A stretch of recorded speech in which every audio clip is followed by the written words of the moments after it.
It's the first annual Moonlight Derby 100 tonight, but first we've got to set the field.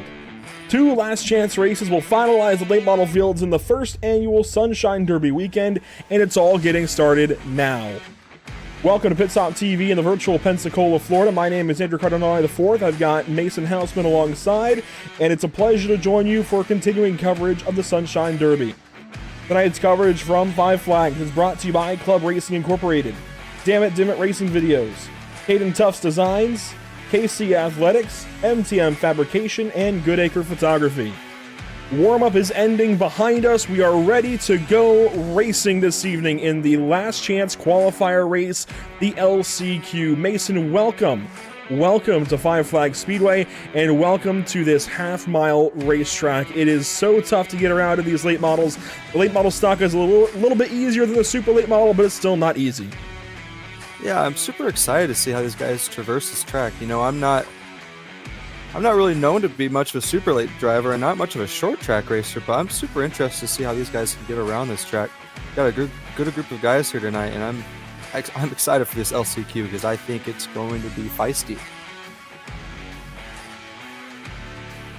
Get ready for this evening, and letting know race admins that we got in the session okay, so that's why I was quiet there for a second, but we are ready to go this evening for what will be a 10-car LCQ if they all show up and race this evening. Let's take a look through the starting grid. On pole, James Daring in car 54. Scott Negus will start from the outside pole in position number 2. Starting from third spot, it'll be Kyle Ricketts. From fourth, it'll be, well, actually, I guess we're skipping a couple. We don't have third place showing up this evening, so Kyle Ricketts will fill in that spot.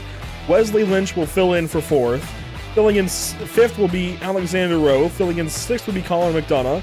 And to complete the field will be Jeremy Ashby and Steven Seam. So it looks like a total of 8 cars then, Mason, going for 6 positions. 6 will transfer on into the feature. The other 2 will go home. We can take a look at the Whiplash SimCam's race details and find out all about this event. 50-lap LCQs for a 100-lap race later this evening. Open setup, no change sets of tires. And 100% fuel, no fast fix, up to 2 green-white checkers available should we need them. Whew, I'm going to catch my breath now. I had to get it all in before the green flag, but we are set to go. You nailed everything on the head. I'm a little confused because David did show up. He is in the session. I think he just now got in. I was a little confused there because they were all in. I think first place as of right now is actually the only one that's not starting from the on the grid right now. And that'd be James Daring. Yeah, I see David Sudicow back there in the 20 car. I'm not sure where Daring is. Daring's in the pit lane. Boy. That's interesting. I don't know what went on there. Maybe he just missed the start. There you see James Daring in the pit lane. Well, a little bit of shenanigans going on maybe, but we are set to go racing this evening with the rest of the field taking part. Daring, it looks like we'll start from the pit lane. That's okay. There's the rest of the field as they roll on by turns 1, 2, 3, and 4 on this initial pace lap. We'll get 1 extra pace lap, I believe, and then go racing here. In the meantime, I want to thank our partners at Pitstop TV, Whiplash SimCams, ATVO, CC's Business, and Cody Williams Design. Looks like we'll have 9 cars then total, going for 6 positions. It's a 50-lap race, and James Daring is going to need a little bit of time to catch up to the field, that's for sure. That's going to be difficult if we go green. I think he should have enough time. I feel like there might be a couple cautions, but you never know how these races will turn out. I thought the pace car was about to go in there, but it seems like they're going 1 more lap around. We'll get that extra pace lap, it looks like. Race control, making sure we had enough time to get into the session, get the broadcast set up. It's difficult to make it all happen on the fly like that. So we appreciate Race Control doing that for us. Ethan Wolf doing a fantastic job this weekend, organizing this event and making this event happen, pushing the buttons behind the Race Control scenes.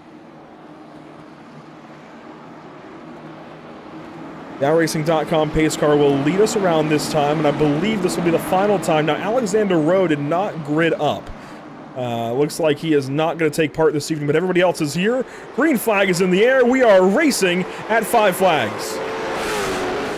Oh, wreck in the back. Oh, he saved it.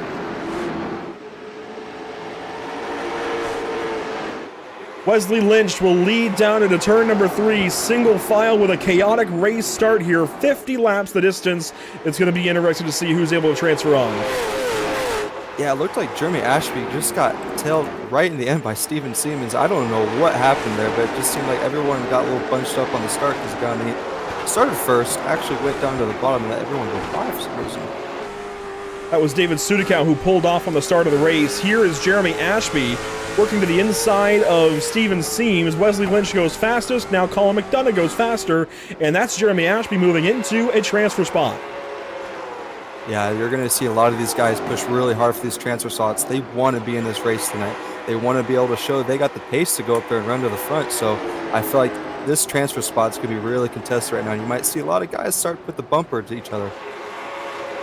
Steven Seams from the XCal web shop. We've worked with them before. Having a couple of struggling moments here early in this LCQ, but is finding the way to get around this place now. James Daring might catch up to him. Daring would move into the 7th spot if he can get there. But Ashby just went fastest. So even though there was trouble on the start for Ashby, he fell back outside of a transfer spot. He's now back into a transfer and is moving forward. Yeah, he's got to make sure he watch out for these guys in front because Kyle Ricketts got a little loose there going in the inside of Sheen Schneider. I don't know what went on there too, but wow, they started bumping doors and oh my gosh. So David Sudakow has pulled off. He's the one driver out of this race. Alexander Rowe, it seems, might have started from the pit lane. There he is. And he picked up a sponsor for this race. He now moves into 9th. Steven Seams falls back to the 8th spot and is dropping further maybe. As here comes the Glide Oregon driver. It'll be Alexander Rowe through to 8th. Yeah, these two drivers that started in the pit lane have got a lot of pace right now. James Daring and it should be Alexander Rowe. Both started from the pit lane, but they're both showing a lot of pace right now.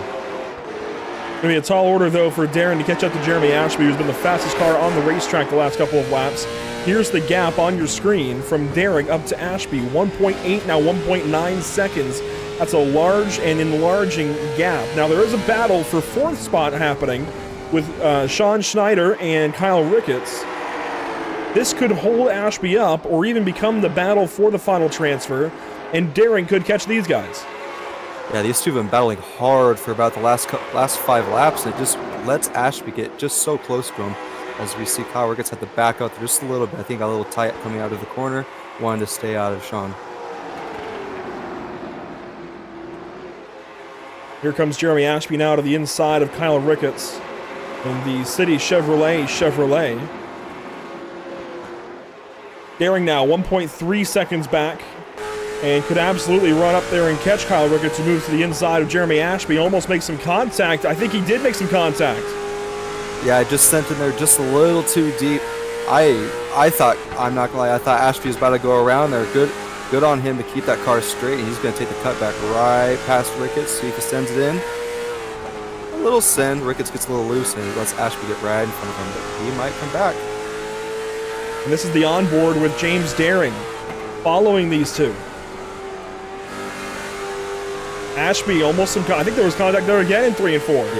There was contact. Ricketts is just sending this car into the corner. He entered on the very bottom line that time. Daring is going to move to the inside now of Jeremy Ashby.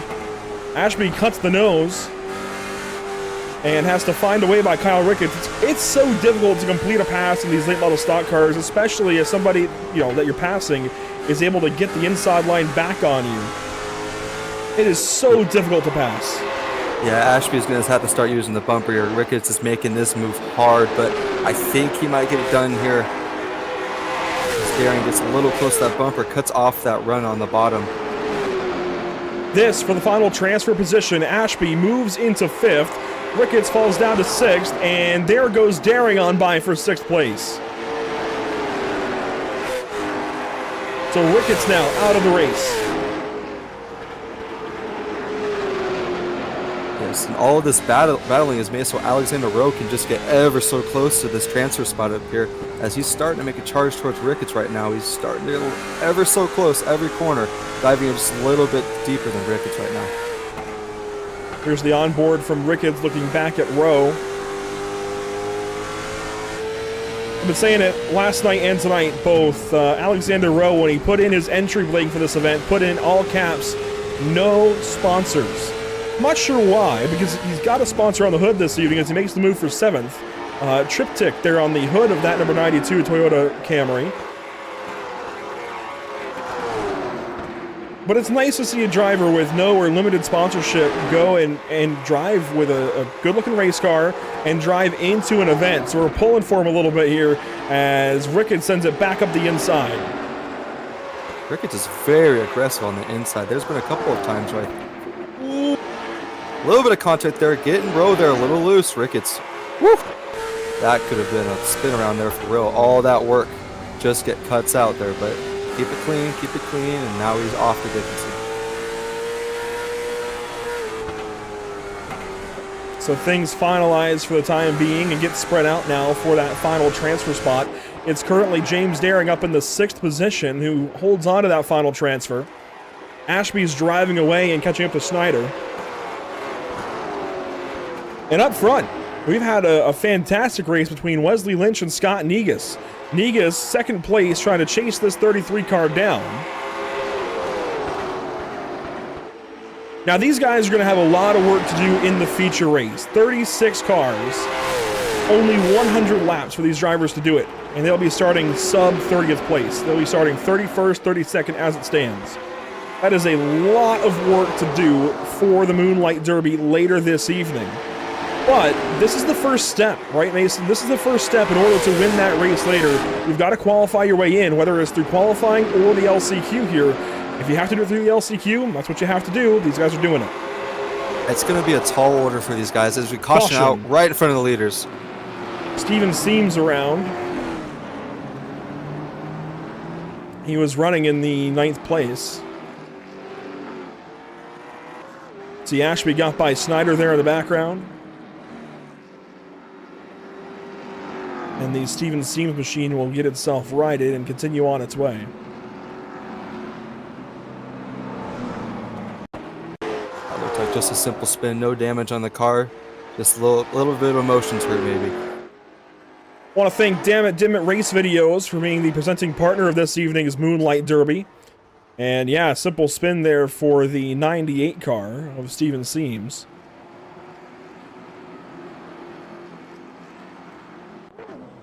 He will pack up to the back end of the field and get ready to go back at it out of West Paris, Maine.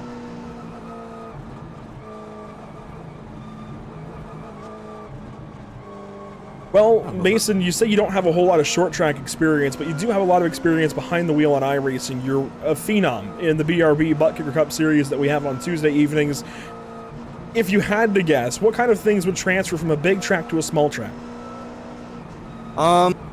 Because it's kind of difficult. These cars have a little bit different fundamentals of how you have to drive them. I would assume the consensus of just acting like there's an egg underneath that throttle. You want to have that throttle control. You don't want to step on it too fast, don't want to step on it too slow. You want to just ease onto it without cracking that egg. And with the brakes, it's the exact same because you don't want to stomp on them because you just saw there earlier, you might go for a little bit of spin. Here we go, restart zone once again. It'll be Wesley Lynch with the restart. Green flag back in the air here in the Moonlight Derby LCQ.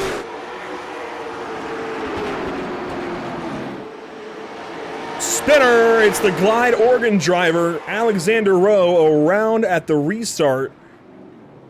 And he will get the car turned back around. You know, we've got some worn tires now, 29 laps on them.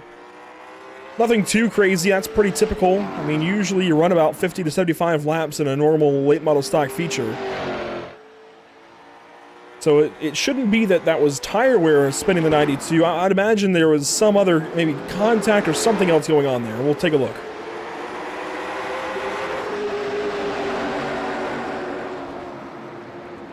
And sure enough, there was contact. James Daring made a daring move to the inside and ends up spinning the 92 right around. Yeah, and race control giving all fault to Daring there. I mean, yeah, that was a little bit of an aggressive move coming down to the inside there. Rowe was just an innocent bystander there. But I noticed there, Daring go a little bit slow and Rowe around, so that's going to be bad for these two. Just starting from the pit lane. Made a bunch of their way back up. Now they have to do it all over again. I wonder... We'll try to put our James Daring hat on for a second. I wonder if he was just trying to get in line here. He was restarting 6th. And got passed up quickly off the start. I think he was just trying to get in line behind the 92. I don't think he was necessarily trying to pass the 92 right there because there was no room to the inside. I think that was a move simply to get in behind Alexander Rowe and hold on to the track position, make sure he stayed ahead of the 924 of Kyle Ricketts. Yeah, as you go to that view, that definitely shows that that was nothing intentional, nothing passing-wise. I think you hit the nail right on the head. He was just trying to make it so he had that crucial inside spot so nobody could get down the inside of him and pass him. Alexander Rowe then will restart in 7th, right where he restarted the last time, so it works out for him. I mean, there's a few extra laps taken off the board now, but he'll hold on to that same position, can restart from that same spot one more time, and see if he can get back up to 6th right away. I mean, that's for a transfer position, so that's important. I think Race Control got that one right. Yeah, he's got to be careful though. Ricketts has been driving this car hard. He wants to get into this show. Gotta be careful around drivers like that. They want to be in the show. Here we go. Top 6 advance. We'll have 17 to go. 33 in the books. Green flag back in the air at 5 flags.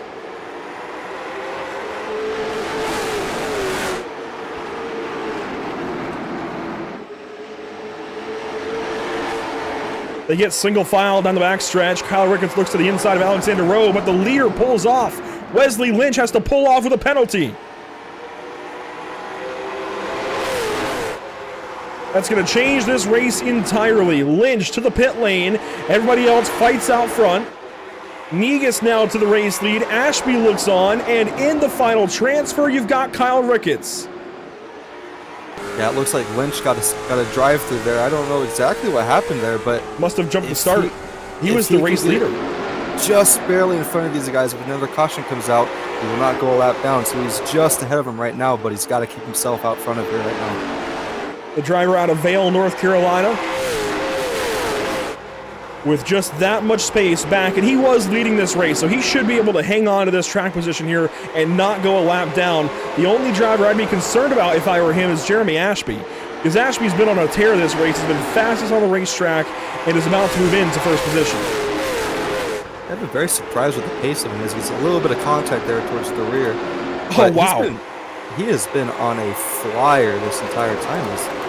Lynch, oh my gosh, that is a lap. He does not want to get lapped by these guys right now. Yeah, for a driver about to go a lap down to run the fastest lap of the race, that's not usual. So that's a big lap out of Wesley Lynch to be able to go fastest right there. Now for the transfer spot, it's still Ricketts and Daring. Daring was faster than Ricketts earlier, but tires have worn out a little bit now. Has to put a different mode on this 54 car and find something late in this race with 11 laps to go. Yeah, we saw Ricketts there get a little bit loose off the corner 4, but it just seems like he can maintain that corner entry just a little bit better than Daring right now. But that exit speed out of Daring is just making it so he keeps on that bumper. I think Daring is just being a little bit precautious right now, not trying to burn up his car, not trying to burn up his tires, nor wreck his car. But he's got to be able to get around this guy if he wants to be in the big show tonight. He's running out of time to do it. 9 laps to go. Let's jump up to Jeremy Ashby working on Scott Negus. This is for the race lead. This is for 31st and 32nd on the racetrack when the race starts. If we start next to each other, you don't want to get too crazy here, but Ashby will go by on the inside, and Negus kind of moves over, recognizes that Ashby's faster right now, and lets him go. That's smart racing. Yeah, I was just about to say that. That's a good idea by Negus there. You don't want to wreck your car right now as he hits the wall there. Not very hard, but enough to get you unsettled, but you don't want to wreck this car right now. You just want to worry about the show. Do all your fancy moves, fancy defending in the big show, not in the LCQ. Here we go for the final transfer spot. Wesley Lynch about to go a lap down. James Daring trying to move it into the show here. Has to get by that yellow and green 924. Of Kyle Ricketts. He's got just 6 laps to do it. Sean Snyder is getting loose. Maybe that's an opportunity to open up. As of right now, Daring now is just licking his chops. He wants these two to start racing each other. He wants to be able to get them all right there, right by him, so he can just fly on the bottom of them. 5 laps to go. We'll stay on board of Daring.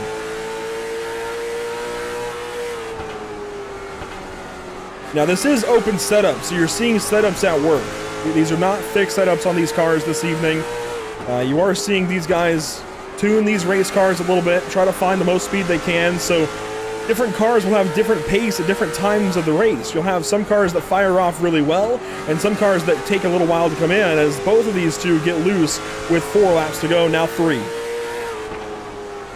Yeah, it seems like it's very stagnant right now. Daring gets a little bit of speed out of the exit, and like I said earlier, just exit speed is insane too. He is going to go for a move here, I think. And here you see the difference in setup. Ricketts is in third gear. He's got a setup that runs a little bit differently. Runs third gear to have a different power band. You've got James Daring running in fourth gear, so he's in a more conventional setup. That already is a big difference between these two cars, and you can see how it's affecting them on the racetrack. That'll be the white flag, though. 1 lap to go, brought to you by Whiplash Simcams. Final time around, and it'll be Jeremy Ashby leading the way in the LCQ to the checkered flag. He's going to win the Moonlight Derby LCQ. Kyle Ricketts will take the final transfer spot. And Daring will not make the show. That's gotta be heartbreaking for him. Just supposed to be starting on pole to having to go and start from the pits. That's gotta hurt for him right now. And it's a burnout for Jeremy Ashby from Justin Brooks Designs. Right up against the wall here. Burning them down. We got a great shot of the sponsor right there on our camera there. That was a really good shot.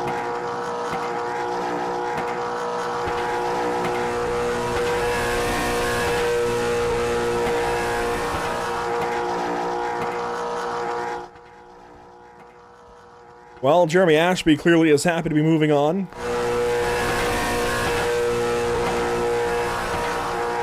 Yeah, to move seven spots up from going from 8th to 1st, that is a statement that his car is fast right now. I'd be watching out for him. He might cut his way through the field during this big race, starting from 31st.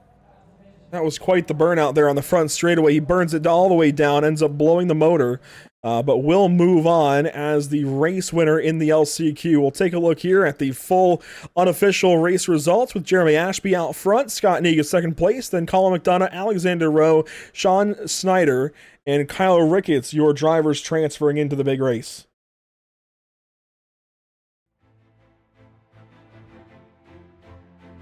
Here's a look at the full field with James Daring, Steven Seams, and Wesley Lynch, and David Sudakow all out. Sudakow, I'm not sure what happened. I really don't know, but he ends up DQ'd from the race, it looks like. No laps counted for car 20. That's unfortunate. This was the one race he was racing this weekend. He's not running the big show tomorrow. So I'm a little confused as to what went on for Sudakow, but one of the most unique names in the field will not be moving on into the Moonlight Derby. Let's bring in Moonlight Derby LCQ race winner Jeremy Ashby, who's able to move on to the race and will start 31st in just about a half hour or so. Jeremy, how are you feeling? How relieved are you to get this race win? Oh, I'm feeling like a new man. We're ready to go out there and get a dub. It'll take a lot of work from 31st spot. Are you ready to go from 31st all the way to 1st and past 30 cars? Oh, we're more than ready. The boys have been kicking butt getting this car ready for this race. I got my Fortnite partner, Chubb Shockley, getting me motivated. We're just in an absolute winning mood. When you say the boys, who helps you get to and from the virtual racetrack and find this speed? You know, we got Jacob Harberts, we got Unk, B. Thronberg. You know, we got all the CFM guys. You know, it's a great community we got going. Matt Ajulas C Speed Shop clearly working for the 0-1. Yeah, Jacob Harbert's qualified towards the front of the field, so clearly there's some speed in that setup. How much do you bounce off of a guy like Jacob? Oh, as much as you can bounce. You know, we're bouncing all over the guy. He's an absolute bouncing ball. I love it. Well, congratulations on the LCQ race win. Hopefully we're talking to you later on. I appreciate it. I think you definitely will be. Jeremy Ashby clearly confident with his abilities here in the Moonlight Derby. We'll move him back down and let him get ready to go racing. This is going to be a lot of fun. I'm excited for the rest of this weekend's races. We've still got the Super Late Model LCQ coming up next, and then we've got the Moonlight Derby later on tonight, Mason. A bunch of racing left to go. 150 laps left this evening. I'm super excited. If the racing is like the LCQ, we are in it for a good time tonight. And I will say, a lot of confidence out of Ashby there. That's what you want as a driver. You don't ever want to lose that confidence. He wants to show us that he is fast and he deserved to be in that show. So I think Ashby is a good one to watch out for tonight. Yeah, you know, that takes a lot of gall to call your shot from moving through the LCQ to calling your shot to win the race, or at least top 3, I guess. He said we'd be talking to him later on. That's a lot of gall there out of a driver like that to call his shot like that. I'm impressed, but he's got a lot of work to do to be able to show up for it. We've got the next race session going live here in just about a moment. Oh, well, I've just found out what happened to David Sudikow. He rushed into the race and realized he was still on his qualifying setup. Then when the pace car started going, right when the pace car started going, so he got the drive-through black flag on the start, that it wasn't worth it going back out just to blow up. Just unfortunate, but a lesson learned. Unfortunate for sure. Oh man, you always have to check that that setup, and I mean, it happens to everybody at least once or twice, right, Mason? It actually happened to me last week. I was doing a fun race, and we had a qualifying setup. It was around Daytona, and I had 100% tape on. And I found out real quick that my car got super duper hot, and I blew the engine. So I have been there multiple times. It never goes away from you. You just forget something. It's a high-paced moment. You know, they didn't have a lot of time to get into the session and switch their setup. So I completely understand what happens, but this is an indicator for the other people, the super lates, and then the late model stock cars. If you have your qualifying setup on, please take it off. While we wait on the Super Late Model LCQ session to go live, we can take a look at what's upcoming next for Pit Stop TV. Of course, we have continuing coverage this evening of the Moonlight Derby, but we also have tomorrow's Sunshine Derby 300 on December 15th at 1:45 Eastern. Should be a lot of fun. We'll have a special broadcast going on there. And then not tomorrow, 2 days from now, 3 days from now. Yeah, 3 days from now. How to do the math real quick. On Tuesday, December 17th, we'll have the BRB Butt Kicker Cup Series from Bristol Motor Speedway before the Simrap Market Series heads out to Indianapolis Motor Speedway on December 18th. And Thursday, we have a very special race for the Sim Auto Racing Association Super Series. They don't know where they're racing yet. It's a mystery race for the Sarah Super Series, and Super Late Models will be a whole lot of fun wherever we're going. But Mason, tell us about that Tuesday race. You're defending winner now 2 races in a row, right? You're not 2 races in a row. 2 races this season, though. Phoenix and Kansas now. You've got race wins 2 under your belt. You're the defending champion. Can we consider you a lock to at least fight for the win at Bristol? Well, sadly, I will not be there. And I probably will just do a start and park. I at least want to be able to get some points for the night. But I would expect to see a lot of good racing. You know, we've got a good group of guys now. We're starting to get solidified. Kansas was a big step in improvement for our guys. You know, coming from Phoenix and Dover, you know, it's a real indicator that the league is progressing. I know Kansas and Bristol are 2 different tracks. One's shorter, way shorter than the other. But I think everyone should go watch that. You know, it's gonna be a good race. I think Isaiah Sutherland's is a big shout. I think Johnny is a good one. You know, there's a bunch of new guys that I've never seen on an actual solidified short track yet. So if you want to go watch it, please go give us a watch. Yeah, we're going to keep the short track flavor going this week, and we found out on Thursday's The Holler podcast that we're going to have some Secret Santa paint schemes in that race. I was very thankful to be a part of that podcast on Thursday evening. We got to talk a little bit about my life and whatnot, but more importantly, we got to see those Secret Santa paint schemes. I know yours wasn't one of them, Mason, but we saw some really cool ones, even for your teammates like Brendan Maddox, Zachary Maddox, and Dustin Stallings all participating. You know, all week they were showcasing their paints, being like, what can I do better? What can I do better? And there was a couple of times where I noticed the Nicholas Renner paint that I think Zach made, and I was like, what is this? Because for the first couple of instances, I was like, what are you trying to show me here? It doesn't look like a paint whatsoever. Then he showed it off, and it was really good, but I never noticed that number, how dark it was. It's going to be super hard for you to look at that number and be like, oh, that's number 11, Nicholas Renner. Yeah, we'll see if Race Control is able to make it, and if Race Control makes them change it, but I think it'll be okay. It's a one-off race anyway, it's a special one, and you can see the rest of the car. It looks like Santa's sleigh. So if you missed it, if you didn't watch that podcast, I highly recommend going back to the Holler podcast on YouTube and checking out Improvements at Kansas, I believe is the title of the video. It was a very fun night, and we just had a fun chat and conversation about what's been happening in the BRB Racing League and whatnot, and some stuff about me and whatnot. So if you're wondering, I guess, about the broadcaster, well, you can go find some answers in the Holler podcast. It was a lot of fun on Thursday evening this past week, but that'll do it for upcoming broadcasts here for Pit Stop TV. The session should be going live here anytime. In the meantime, we're going to throw to a quick commercial break and be right back for you with super late models on the racetrack for the LCQ. We'll be right back.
Welcome back to the virtual Five Flags Speedway home of the Snowball Derby. We've got the Sunshine Derby this weekend for the first time ever here at Pensacola, Florida.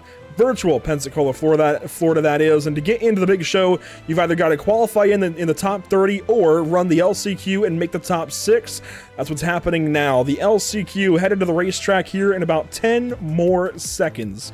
before this warm-up session ends and we get to go racing. So warm-up ending behind us, and we're about to go racing in the super late model LCQ. We've got a total of what looks like 8 cars ready to go at it for 6 positions, which means only 2 will be going home. We'll take a look at the starting grid here. Give us just a moment for the session to actually kick over and start up. And it looks like Carson Klingelhofer will lead us to the green flag, with Kyle Ricketts starting from 2nd spot. Starting 3rd and 4th will be Jeremy Ashby and Zach Maroney. Starting 5th and 6th will be Steven Seams and Justin Penuel. And starting 7th and 8th in this 8-car LCQ will be Caden Tufts and Colin McDonough. Now, Caden Tufts is an unknown for us here, Mason. We didn't see him at all in qualifying yesterday. He's got some work to do here in this LCQ to move up a spot or 2 and move into this race. It's going to be difficult. It's never easy to move into a race like this, especially in these super late models. It's very challenging. Oh, we saw from last race that it can be difficult to pass, but if you know how to work it, you can get around him. So, you know, him being an unknown is definitely... You don't know. It's in the word. It's unknown. So he could be super fast and get around these guys. He could just be stagnant. So, you know, I hope to see him get up there, but we'll see how this race plans out for him. There's your pole sitter here for this LCQ, Carson Klingelhofer, in the 5-star bodies kind of standard paint scheme. And there's the final car gridding up. Jeremy Ashby was just waiting to get to the grid, and now we've got him. So we should be rolling off here with haste as the iRacing.com pace car will roll away. Klingelhofer and company will move on through, and we should be rolling here in literally any second. Weather conditions in the air, 78 degrees in the air, 78 degrees on track. About as iRacing default as you can get, that's for sure. Yeah, and I was just noticing this second row of cars. These are some beautiful cars. Jeremy Ashby and Zach Maroney, they have some beautiful cars. Some really nice paint schemes. You see the sunset Miami Vice look to the number 720 of Zach Maroney. A little bit of a different look there for Jeremy Ashby, though. You've also got that metallic number 98 right behind of Steven Seams. You've got the black and gold number 60 of Justin Penuel. I'm going to check really quick and see if he's live on TikTok. Earlier in qualifying, he wasn't.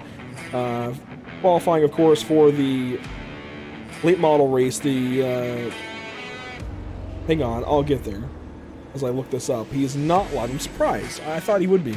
Regardless. For the Moonlight race, the Moonlight Derby, that's what I was trying to think of. But we've got ourselves 8 cars. Let's go back over the Whiplash SimCams race details. 50-lap LCQs. Now this race is qualifying into the 300-lap Sunshine Derby tomorrow, as opposed to the last LCQ qualifying into the 100-lap Moonlight Derby race later tonight. This race is still open setup with no change sets, 100% fuel, no fast fix available, and up to 2 green-white checkers if we need it. We only saw a couple of cautions in that first race, that first LCQ of the night. This race should be nice and green and similar here for the super late models. Into the restart zone we will go down here in turns 3 and 4. Klingelhofer and Ricketts your front row. And just like that, the green flag is out. We are off and away from 5 flags.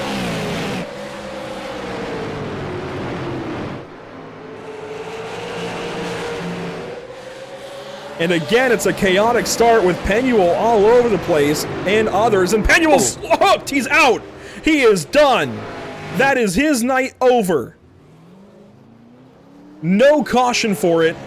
Steven Seams right hooks the number 60, and he's going to be done. Yeah, I can't believe he's still driving this car. He can't even turn into the corner. Yeah, they're going to try it. I hear Race Control now. They're trying to get him to pull off here, but that car is just destroyed.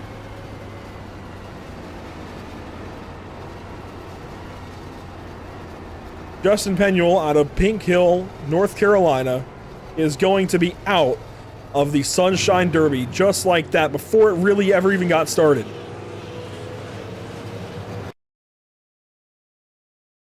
We're going to take a look back here. So slow-mo to start. Now we'll go back to full speed here. This is the start of the race. He got free. And then down here in the third corner, watch the 98 just get on his right rear and drive through him. Oh my gosh. That was a little uncalled for there. I think he could have backed out of that one. Here's the onboarder from Steven Seams. And then we'll catch up to live picture on the transfer spot. Just got into him and stayed in him. Yeah, and as this all went through, we saw Jeremy Ashby. He just made the pass for Caden Turfs right now. So, you know, making himself known. He's a competitor. Unbelievable start. I'm still reeling from that. That is just so unfortunate for Justin Penuel. No fast repair means he's out of it. There's no way he's going to make it into the Sunshine Derby now. Unfortunate start. But up front, it's Jeremy Ashby and Caden Tufts. Tufts did not qualify last night, so good to see him running well here this evening in the double lot. Klingelhofer sits third, Ricketts sits fourth, and Maroney and McDonough with Steven Seams sitting back in the 7th spot. Yeah, we really see a 2-car breakaway, and then third place is just right behind him, and then it is a gap back to Kyle Ricketts from Carson Klingelhofer. Watching from the fan cam here, Ashby and Tufts.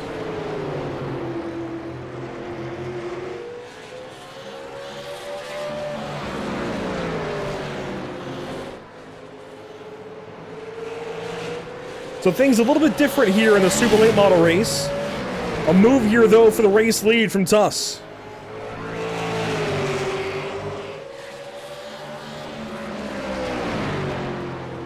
And Caden Tufts will go straight on by Jeremy Ashby for the race lead here in the super late model LCQ. But here comes Ashby right back on the inside. This is some good racing with the top 2 right now. Ashby just not opting to send it in there like Tufts did, but still right on that left rear quarter panel. Tufts might try to cut him off. Nope. Keep around the outside. Ashby might have a little bit of a good run here, but I'm assuming Tufts is going to get the run. No, keeps it right there. And we might see a little bit of descent here by Ashby. Ashby back to the lead. Ashby back out front. Tufts tried to cross him up. Doesn't get down to the inside there. And the 0-1 will take the race lead back away proper. So Justin Penuel out makes the LCQ battle a lot more simple. With Steven Seams in 7th, Colin McDonough in 6th. We'll take a look back at that once the lead calms down. I hate that for Penuel. I really do. It's going to take me a while to get over that, but here comes Tufts back to the inside.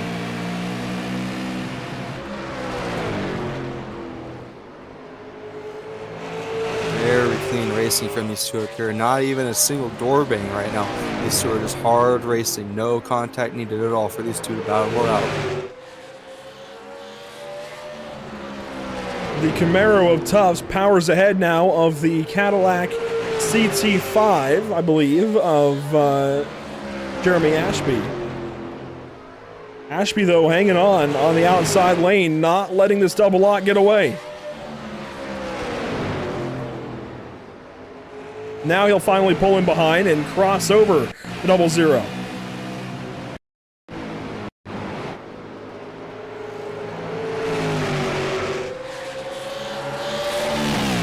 Falls back in behind Caden Tufts. These two still going after the race lead. Tufts getting sideways, drifting through 1 and 2. You know, we saw Julian Valadez about do that in qualifying, although Valadez carried it all the way to the outside wall and hit the wall in qualifying last night. Tonight, Tufts drifts around 1 and 2 for the race lead, crosses back over on Ashby, gets to the inside, and now pushes his way on through. A door bang there for first. Yeah, and I thought I would have heard a little bit of commotion out of these two, but these two are just playing along with each other. Ashby saying, "You good?" and Tufts saying, "Sorry." So these two are just hard racing, but you know they can't be racing this hard too much because they're letting Klingelhofer get a little bit close, but even with the racing, he's not really catching up as much as I thought he would be. Well, I mean, this is the transfer battle right now. They've got plenty of time. They're about to lap the transfer battle, actually, between McDonough and Seams. These two a little bit off right now, looking for more speed before tomorrow's Sunshine Derby. Whichever one of them transfers has a little bit of work to do, I'd say. Maroney is within about 6 seconds of the race leaders here. These guys a little bit off pace. I think that's fair to say right now. They've got a little work to do for tomorrow. Yeah, just a little bit of work, but you can't get yourself down. You gotta get into it. You gotta get into this big race for tomorrow. So that's right. You know, these two are just gotta keep putting their head down, keep clicking off the laps, and you know, Stevenson's gotta get going. He's gotta get around Colin McDonough. McDonough hanging on to the final transfer at the time. You know, he looks a little bit like Nicholas Nagel's car in the Snowball Derby last week. The nose is in the air on the straightaways. And Nagel's car, an issue in the Snowball Derby was that he broke a shock. You can't really break a shock like that here on iRacing, not just randomly anyways. I wonder if the setup maybe just needs a little bit of work, because the nose is sky high down the straightaways and powers back down to the inside and seals off in the corner. But I mean, it's up there down the straightaway. Yeah, we know who doesn't need setup changes right now. You see Caden Turfs and Jeremy Ashby getting side by side there. Jeremy Ashby gets a little loose coming off turn 2 there. Let's Turfs get right back around. Caden Tufts back to the race lead. A little over halfway through this LCQ. They're going to come around and lap Steven Seams and Kyle Ricketts. Or not Ricketts, Colin McDonough. Seams moves out of the way and will play nicely for these two leaders. Yeah. Oh, he's going to spin. Oh. Gets into the wall there, and that's going to take this transfer battle and blow it up completely. I was just about to say that was a classy move, letting Tufts by, but it bit him in the rear there. I feel bad for him because he was being super nice. He's going to drive. Oh, he's in the outside wall. Oh, he's stuck there. Is he in the wall? He is in the wall here. The right front is hanging off. Yeah, that's night over. The day done for Steven Seams now. He will pull off and bring it to the attention of the crew.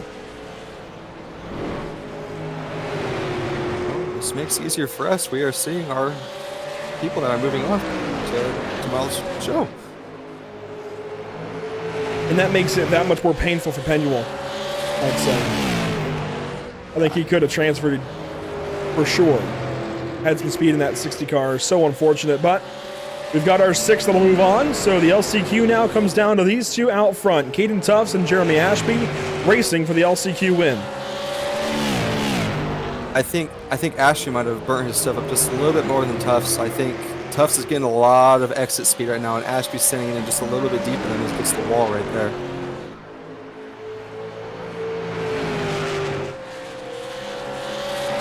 Tufts almost loses it there. Came over the radio. Sounded like he was working that wheel. Let's go on board with him and watch along. Driver out of Canada. Drifting a little bit through the corner. Wow. He is working that wheel. Now, the wheel is going to look offset to begin with. There's a little bit of extra offset on the Super Late Model steering wheel, so it's going to look like it's turning to the right the entire time. He's sawing a lot more to the left and the right on his actual wheel. There's just a lot of offset in the iRacing kind of the cockpit view there. So it looks like he's turning to the right the entire lap, but I promise you he is turning to the left. That is good to know. I would have never guessed that one. But, you know, he's making it look hard but easy at the same time. I don't know how you can process that one. Well, Jeremy Ashby was just about close enough to make a move there in 1 and 2. Falls back now in 3 and 4. 12 laps to go in this LCQ. I'm sure he'd like to sweep the last chance races. Got the speed. He's just got to get himself back up there. That's one of the biggest things right now. He's got to put himself into a position to get around him. He's been there, but Tufts has just been adequate to making those hard, aggressive passes.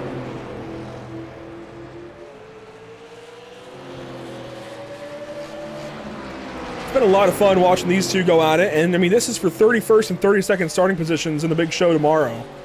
You can imagine what the rest of the field is going to be like tomorrow.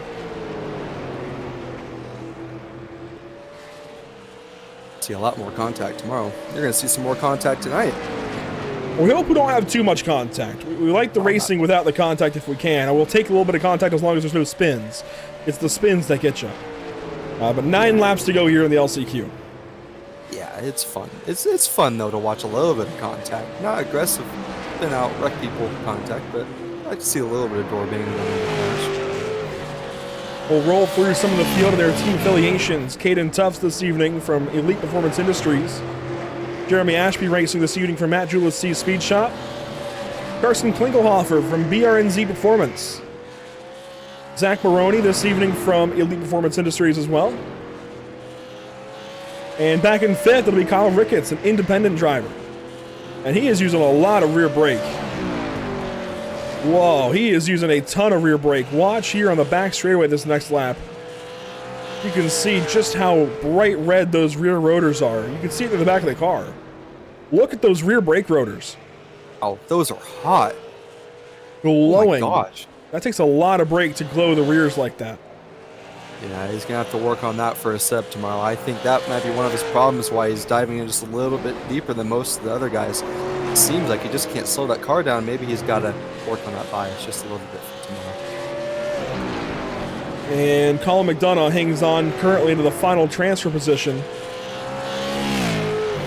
from Howland Speed Services. Steven Seams is out of the race. Justin Benuel sits in pit lane. And that's a run through your super late model LCQ here this evening. 3 laps to go, this time by for Caden Tufts. He has made this lead way bigger than what we were earlier. It's about 1.2 second gap lead, and that's big for a small track like this. You can see Jeremy Ashby not even in the frame anymore. Drifting around there is the 0-0, the double lot of Caden Tufts. That was 2 laps to go. Popsicle sticks in the air. He'll go by Kyle Ricketts here, and we'll get the 1 to go signal. White flag is in the air, brought to you by Whiplash Sim Cams.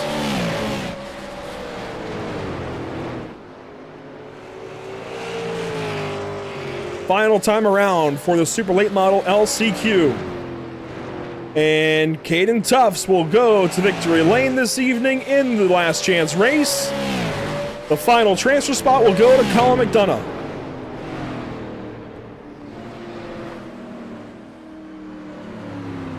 That was a good run by Tufts there. He made a point that he has a fast car for tomorrow's show. So, you know, it's super good to see a guy that we didn't know what was going to be like earlier to go out and win it. So that shows that he has a lot of speed as he's showing it right now. That car is stable even while drifting. And he will burn it down on the front stretch there. Fireworks in the background. Caden Tufts, though, going to go to victory lane here in the last chance race. Burning it down the entire length of the front straightaway.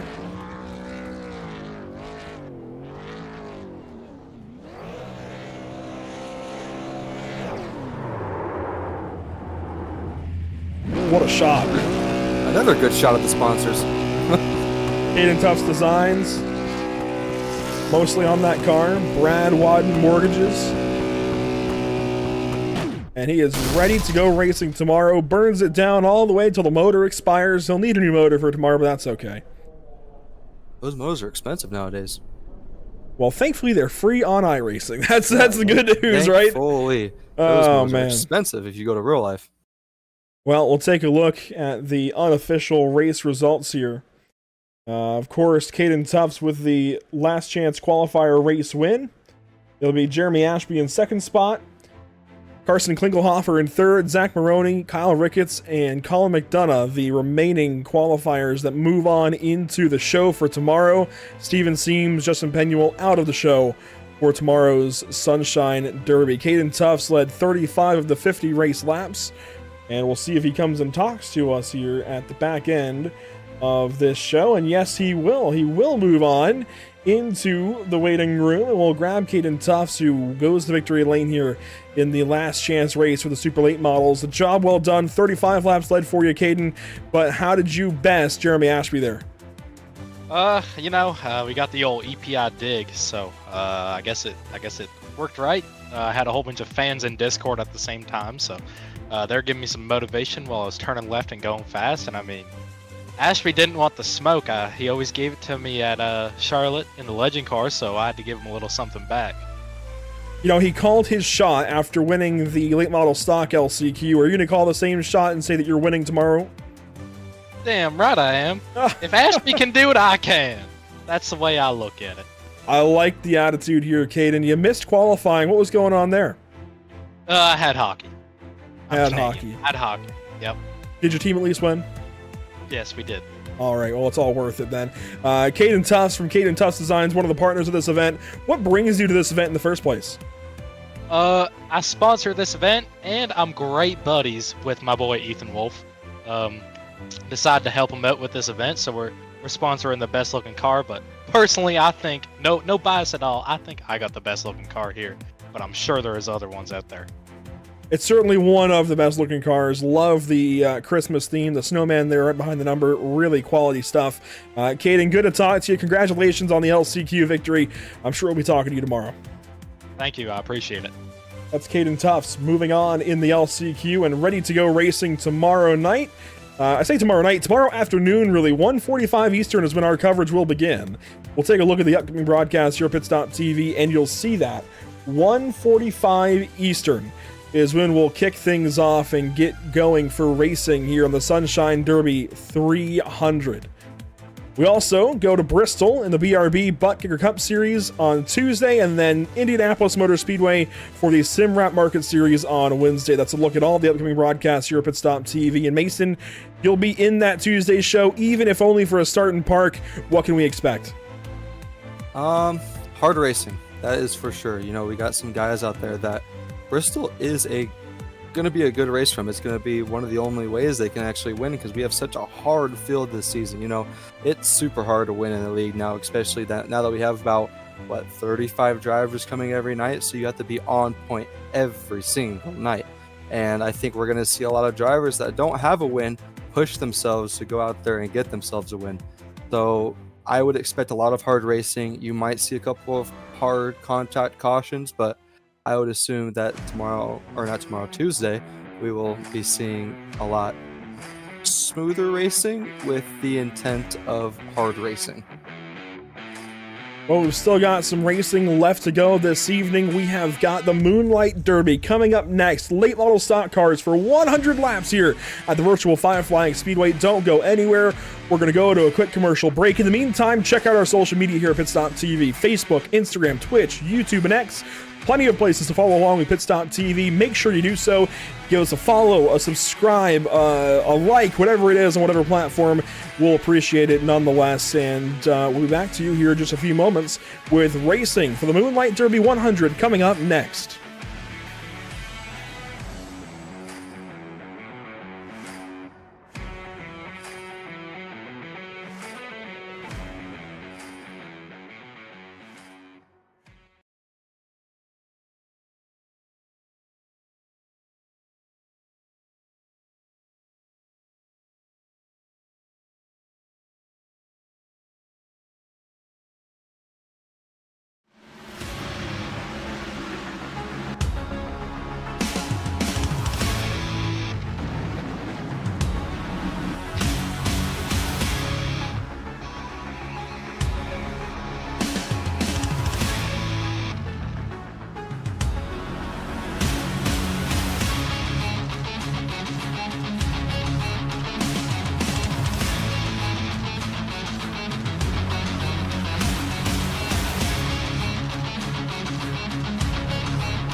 Absolutely. As now we see the drivers make their way into the pit boxes. Dobbs, Robertson, Kinder, Barlow going to go all through 4 of them and take his place on the first pit stall. Wide bracket falling in behind. As now we wait to see these 4 tires and fuel and who's going to be able to win off pit road first. Adam Lancaster drops a jack first. Alan Dobbs is going to get off away early as Lancaster is going to jump all the way up to 3rd with that, almost beat Robertson, and they make contact, and that is not what you want to see. That might be a pit exit violation on 28, but that is a very devastating blow to number 2 car. You got to hope he didn't get too much damage out of that, but that was a hard hit to the inside wall. Down the straightaway, we'll get a replay here and show you that one again. That car was really consistent and really strong. I was thinking Robertson was going to be a big factor in the finish of this race. You see Adam Lancaster and Brandon Robertson coming out side by side from the exit of the pit lane, and there was for the completion of 4 fresh tires on that machine. Dobbs got him out of the pit lane, no question about that, but Lancaster got a really great pit stop, came out beside him, and just trying to have enough room between both himself and the wall and himself and Lancaster. Obviously, he misjudged how much room he had to his right side and just clipped that wall. Unfortunately, that's going to be a big blow for Brandon Robertson, but he should be able to get that car fixed up and maybe before we even get back to green flag racing, get it back on the grid. So getting on pit lane is going to matter a lot. Getting off of pit lane is going to matter a bunch as well. And we also see that margin from 2nd and 3rd starting to close up on the race leader, Jesse Webb. We were talking about the headlights. He was making good use of them there, trying to warn, oh, trouble in front of him. Look out. That's right in front of the leader. He somehow gets by after the 2 lap cars tangle in turn 1. It looked like Gergois might have gotten on the brakes a little bit too hard, and he will collect Mick Blue as a result. Not too much critical damage for these drivers, but handling is sure to be an issue. So Gergois, the car that got into the back of Mick Blue, who perhaps was maybe trying to yield to the leader, who was warning that he was en route and on the way. And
Welcome back to the virtual Five Flags Speedway, the home of the Snowball Derby, and in this case, the Sunshine Derby and Moonlight Derby 100.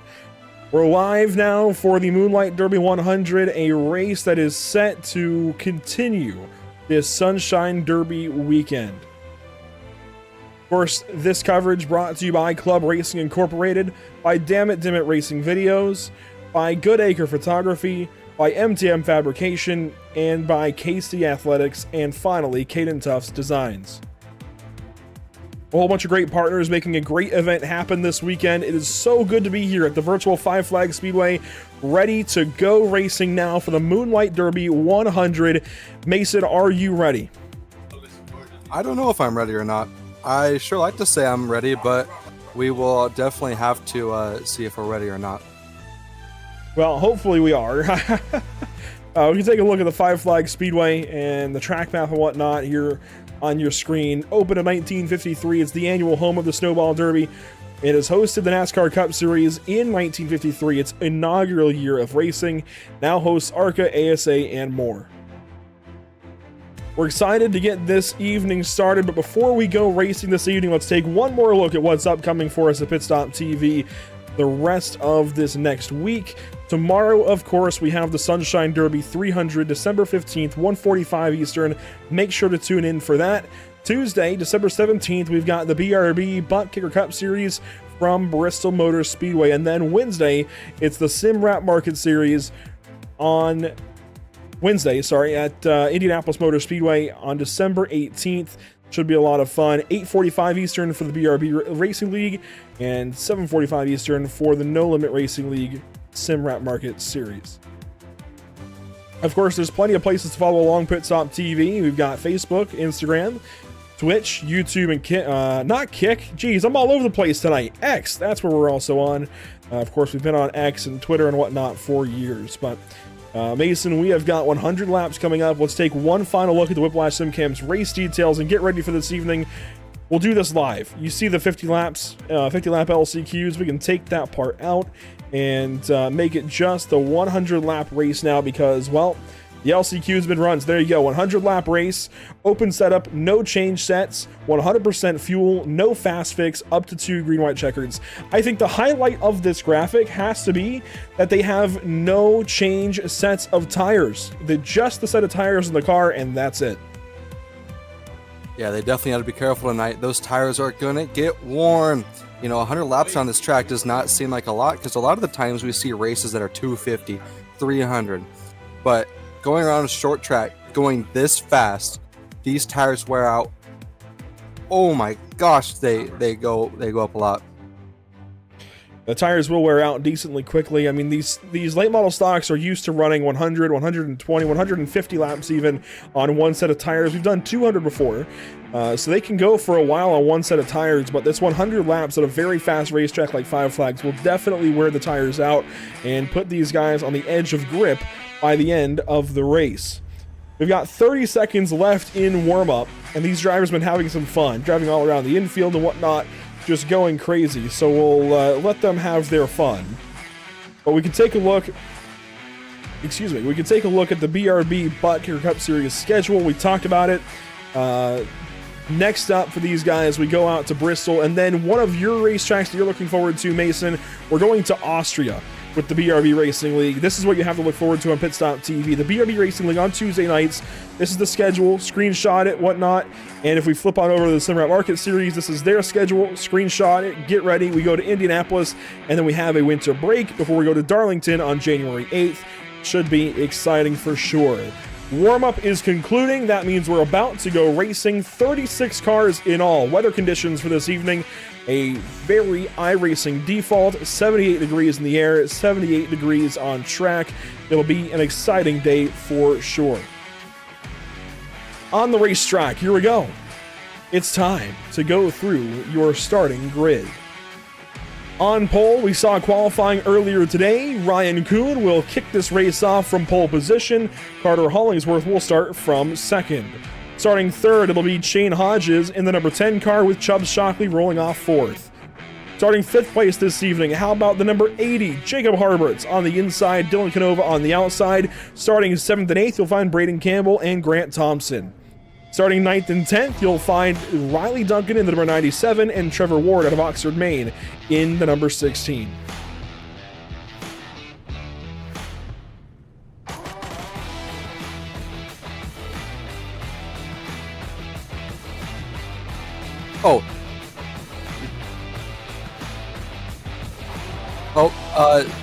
As we look inside 13, Tanner Betha, and we see it will most likely be, I don't know, Jason Wilson, 15th, and on the outside of him, Brendan Jenks. And as we go back to 17th, we see Justin Pennell, and we see Chris Shepard in there in the 18th position. 19th, we will see Larson Parker, and 20th on his outside, we will see Jay Nelson. Got you by surprise there, did I, Mason? Well, Yes, it'll be yes, Kenneth. you did. As we keep looking back down, we see Kenneth Gallman starting 21st, and on his outside, Trevor Vaden. As we go back another row, Kenny Trouton starting 23rd, and on his outside, Waylon Nelson starting 24th tonight.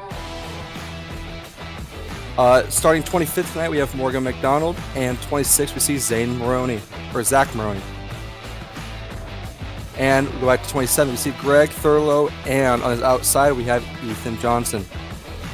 Going back another row, we have Jeremy Ashley and Scott Nugas on his outside, starting in 30th. And as we go to 31st, we see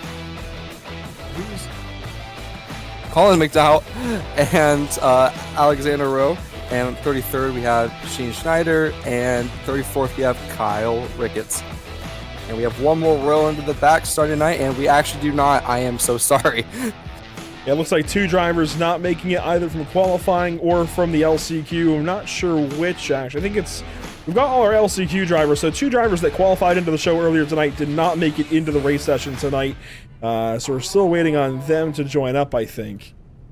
Looks like the rest of the field is lined up. I'm not sure. I'm actually kind of confused as to why we're still waiting on the grid here. It said the grid and countdown timer is at 10 minutes. So we actually have 10 minutes for people to grid up.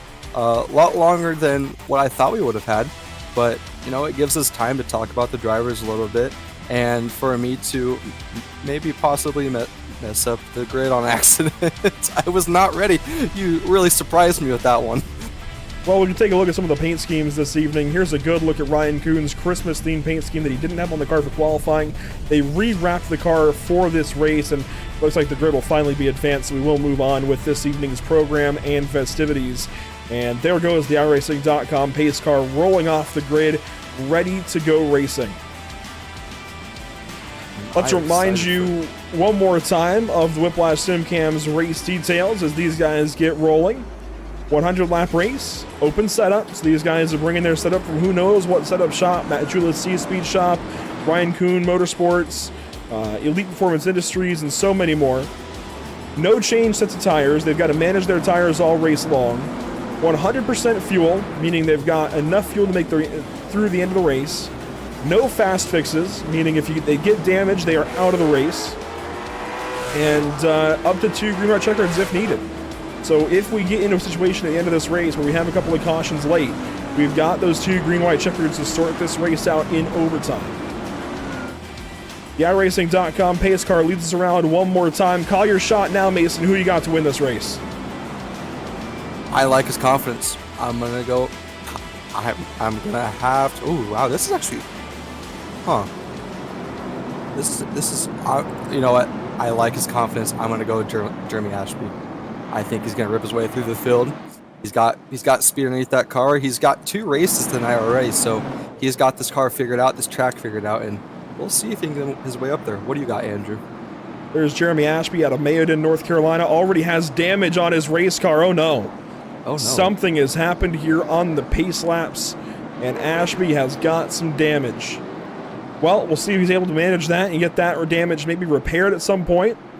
If I had to pick somebody, I've got to pick the pole sitter, Ryan Kuhn. I know that's a gimme, a layup kind of pick, but he has just got such a fast race car. Absolutely blitzed the field in qualifying. He's going to lead us to the green this evening. I'm going to pick the pole sitter, Ryan Kuhn. Off and away we go. The Moonlight Derby is underway at Five Flags Speedway.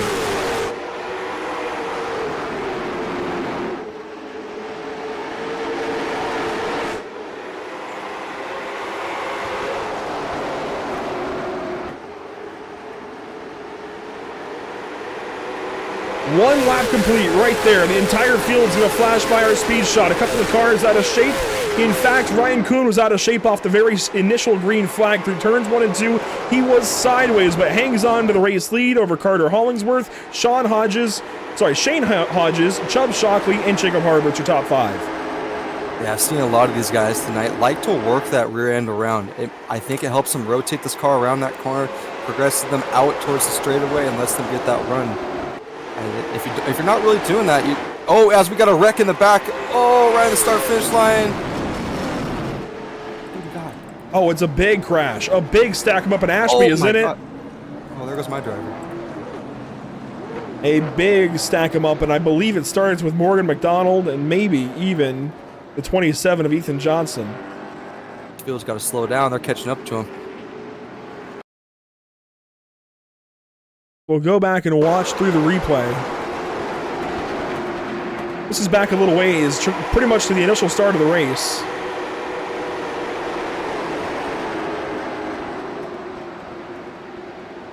And we're going to advance up a little bit. That was a little too far back, I think. I think it might have started with Brendan Jenks. I think I could be wrong here. Oh, wow. Oh, my gosh. Holy crap. Wow. So it's going to start with Kenneth Gallman, it looks like, and Alyssa Pelletier Sharp. So the two 71 cars involved here. Alyssa Pelletier Sharp blinks out, and when she reappears, she's getting turned around by Kenneth Gallman. And it even started with Jacob Wilson. There was something else going on. Oh my gosh. I don't know what happened with Ashby there. It looks like he got a little bit of arc brakes there. That car flew up into the air. Here's a look at Jacob Wilson and the 81. 81 is going to be Brendan Jenks. That starts this crash off, and you saw it continue there with a couple of shots we already had.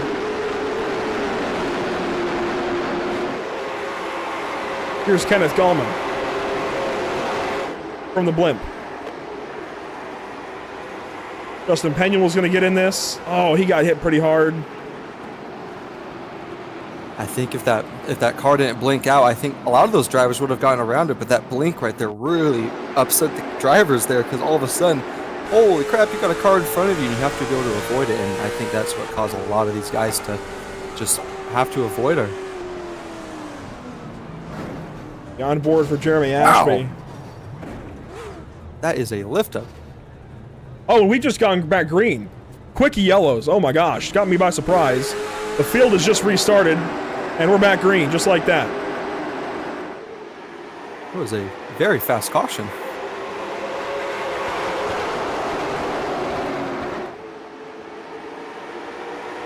Here we go, 1 lap complete off the restart.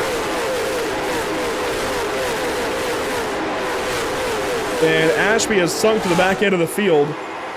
Jacob Harbert's Carter Hollingsworth, they're going to fight it out for, it looks like, the 4th spot. 3rd spot even.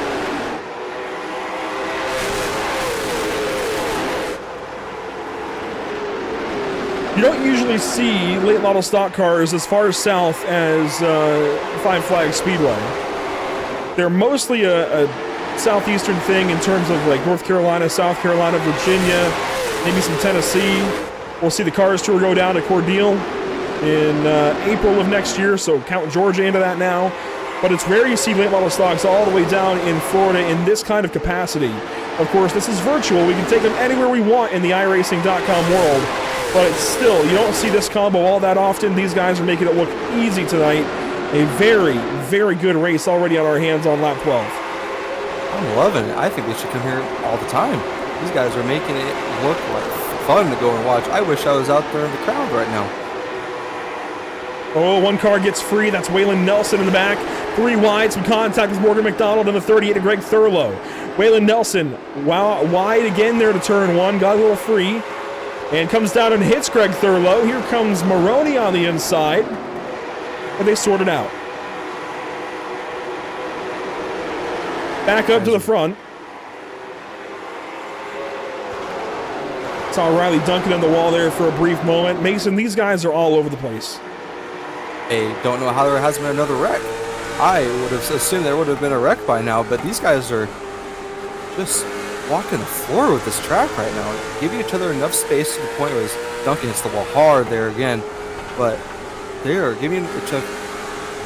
I don't know. It's too early in the race to tell. I think as these tires wear, you're going to see a lot. You're going to see a lot of more incidents start coming around. Single file through your top 6.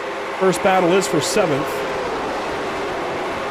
Got Bethea on the inside, that's Duncan on the outside, and it seems like the bottom is moving forward the fastest. The outside is still solid to defend with, but it seems like the bottom is moving forward quickly. Yeah, I think as this run progresses, the outside line might start to prevail just a little bit as it's a little bit cooler than the inside, so this inside is going to start getting a lot more worn out, getting these tires a little more slick, and the outside might start to pick up space. Side by side now for the 4th position. Chubb Shockley to the inside of Carter Hollingsworth. A couple of Justin Brooks Designs cars right there.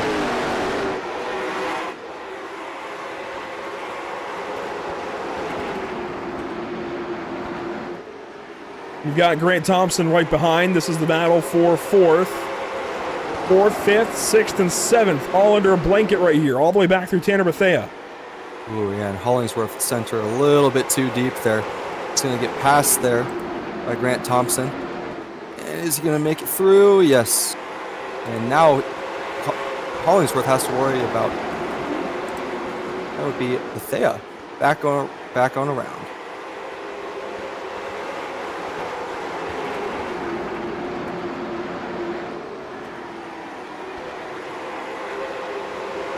Riley Duncan falling back just a little bit. Dylan Canova there in tow. Blake Thronberg completes your top 10 at the moment. Trevor Ward runs in the 11th spot. And all the way back in 12th, you'll find Larson Parker in the number 18. Caution is out. We've got problems in the back. It's the 26 of Sean Snyder.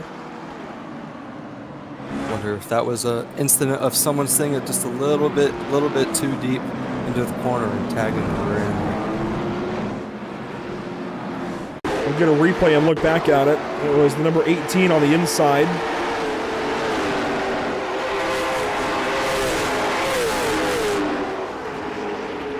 And that number 18 is going to be Trevor Vaden. They were 3 wide down the back straightaway into the corner. I don't know that Schneider got the message. He came down a little bit into Vaden and goes for that spin.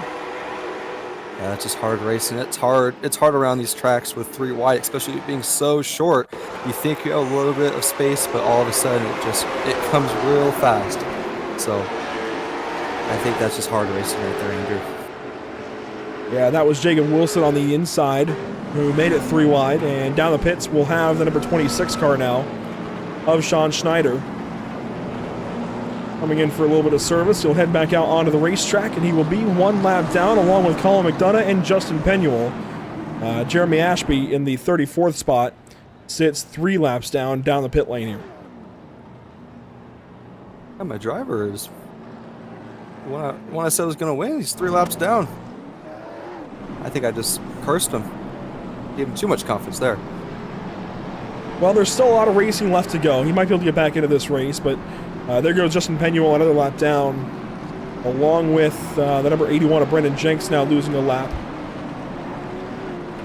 Colin McDonough will just stay on the lead lap in the 39 car. Might have actually just got the wave around. I have not seen. I think he did. You are correct. We should get the 1 to green signal this time by, I think. And yes, we do. The iRacing.com pace car lights have been extinguished. So a little over a quarter way through this race. We're set to go back green now with a couple of cautions under our belt. A really strong field here in this late model stock car. Usually, the precursor to the big day here at Pensacola will be run with pro late models, but pro late models are not yet on the iRacing.com sim. So we've got to work with what we've got. Late model stock car is taking the center stage this evening for the Moonlight Derby. Green flag back in the air, and it's a very disjointed restart, and it's going to be held.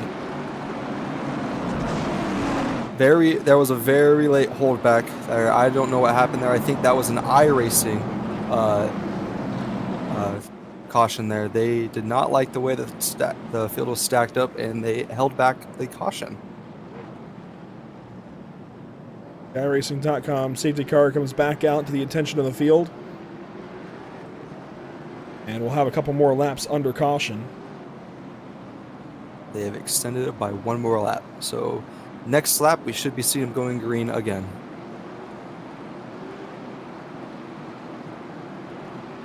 Under this yellow, we can give a big thank you to our partners here at Pit Stop TV, Whiplash SimCams, ATVO, CC's Business, and Cody Williams Design. You can buy this camera pack from Whiplash SimCams. Go to the Discord. In fact, let's see if I can get a Discord invite out there real quick. In the YouTube chat, we're going to post a Discord invite link to the Whiplash SimCam server. You can use that and join the Whiplash Discord and get some cameras for yourself on iRacing. Some tracks are free, most are $5, and that's it for you. Here we go. Green flag back on the way. We are racing again at 5 flags.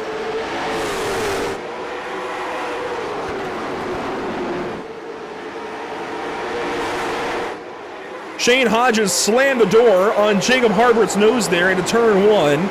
Keeps second place and will race up behind the 72 of Ryan Kuhn. I don't know if you saw it, that was super close. I thought that they were going to go for a little spin there. It was very close for second spot, but able to get in line. First battle, Grant Thompson on the inside of Riley Duncan. He makes that pass. And here comes Carter Hollingsworth on the inside now of that 97 car.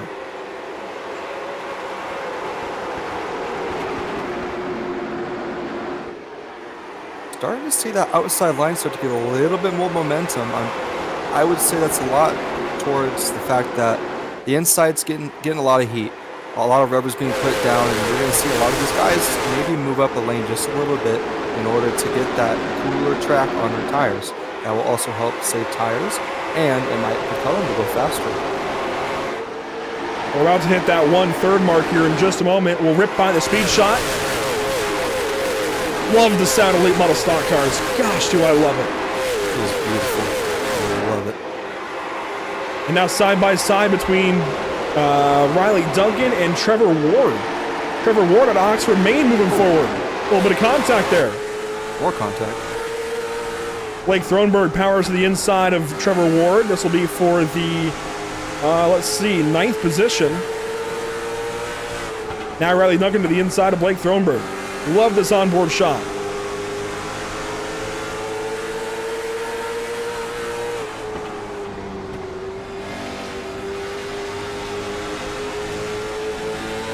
Oh, contact there. Blake Thronberg into the door of Trevor Ward here.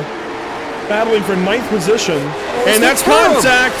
He hangs on to it, but Thronberg's going to get hooked to the 22. And that is going to be a big crash. More piling in. And Trevor Vaden out of nowhere.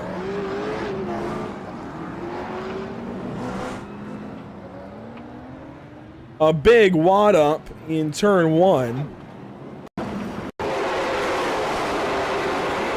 It all started on the front straightaway with the 16 of Ward and the 22 of Thronberg. Thronberg just came up the racetrack a little bit, then gets right hooked. Duncan gets a massive piece of that. The 18 is stopped, and then the other 18 piles in. Oh, that's not even the 18's fault there. He got rear-ended there. I don't know by who. Let's see here just one more time. Let's slow it down for you this time. And you'll see Thronberg just come up the racetrack a little bit into Ward. There's the contact, sends the 16 around, and the 16 stays in the power here, turns the car left off the nose of Duncan, and right hooks Thronberg up the racetrack. Thronberg then comes up into Duncan, and all the while, the poor 18 car of, oh gosh, who is that? That's Larson Parker. Gets stopped up behind all of this. Alyssa Pelletier Sharp goes by, and there's a right hook trying to avoid it. The 25 of Troughton gets turned. He goes flying up into the outside wall, and then Rickett just carries Trevor Vaden all the way into the crash scene.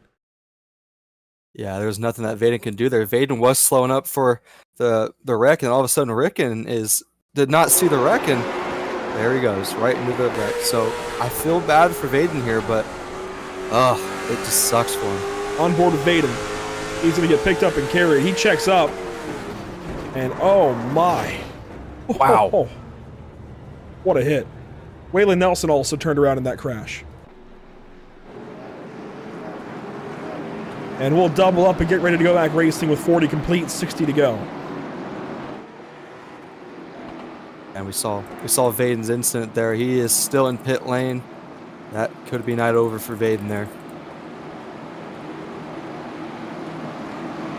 Ryan Kuhn continues to lead out of Massachusetts. Shane Hodges sits second. Jacob Harbert's third. Chubb Shockley fourth. Green flag back in the air.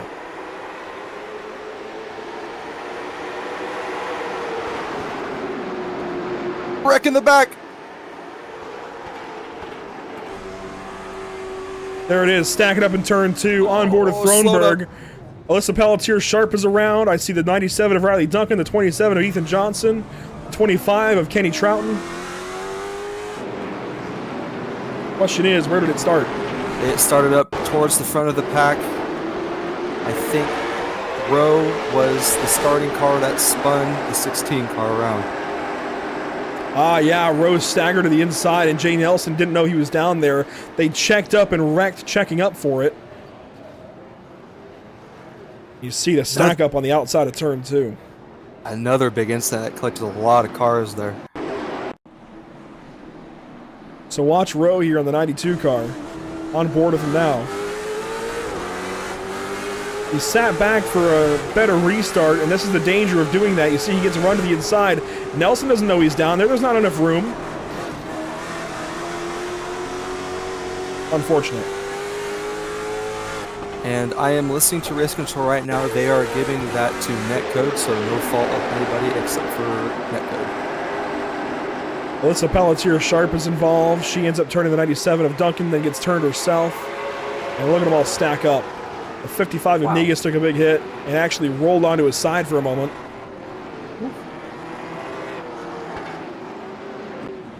And there's a lot of cars in pit lane now getting some damage fixed.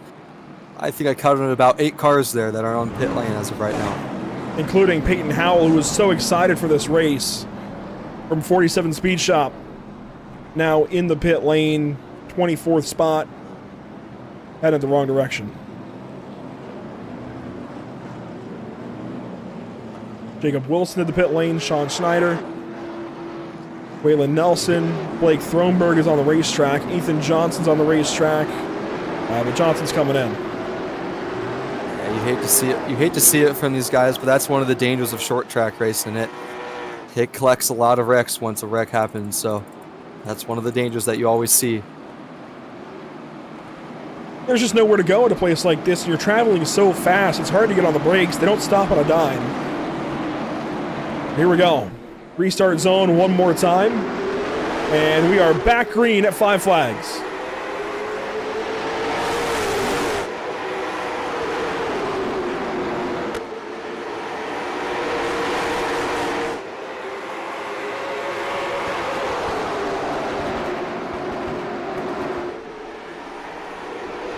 One lap complete off the restart. It's still Ryan Kuhn out front. Everybody chasing the 72 car. Side by side for second. Shane Hodges, Jacob Harberts. I love seeing this side-by-side racing with these guys, but I think I was wrong there on my statement. That inside line is still prevailing a lot. These guys on the outside, as of right now, it's not the line as of right now that can hold up with the inside, but if you can get that run just a little bit and dive on the inside, as we saw a lot in the LCQs, you will be able to make this pass. Whoa, big switch up there from the 80 of Jacob Harberts to the inside of Tanner Bethea.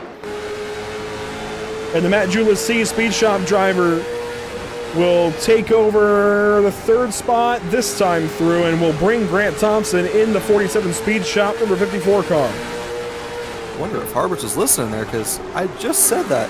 That's what they need to do on the outside, is to get back there inside, and he immediately did that as soon as I said it. So Harberts making my theory correct.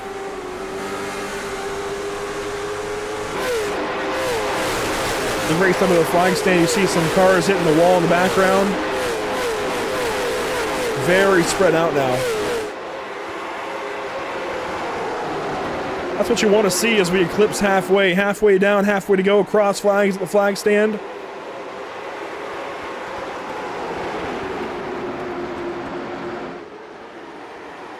Harbert's in the number 80 in the 3rd spot. Bethea in the 20B in the 4th spot. Grant Thompson there in the 54 car, he's 5th. Then the number 28 of Carter Hollingsworth is 6th. Chubb Shockley and Dylan Canova race for 7th. And that was a quick moment there between Thompson and Bethea.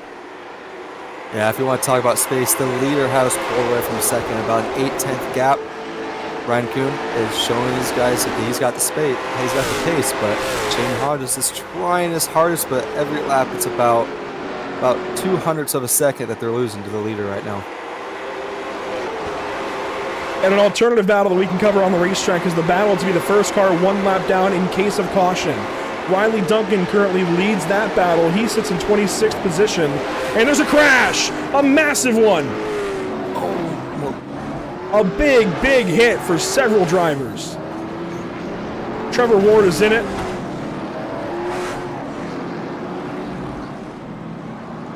And the leaders are coming by. This is dangerous. It's one of the scariest things you see as a leader. You do not want to see a wreck in front of you.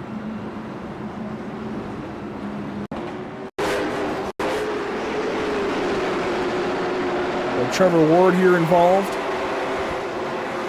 Was racing with Greg Thurlow and the number 19 of, I gotta find my list, of the 19 turns him. Morgan McDonald involved. The 81 involved. The 25 of Troughton involved. Peyton Howell crashed just trying to miss it. Wow.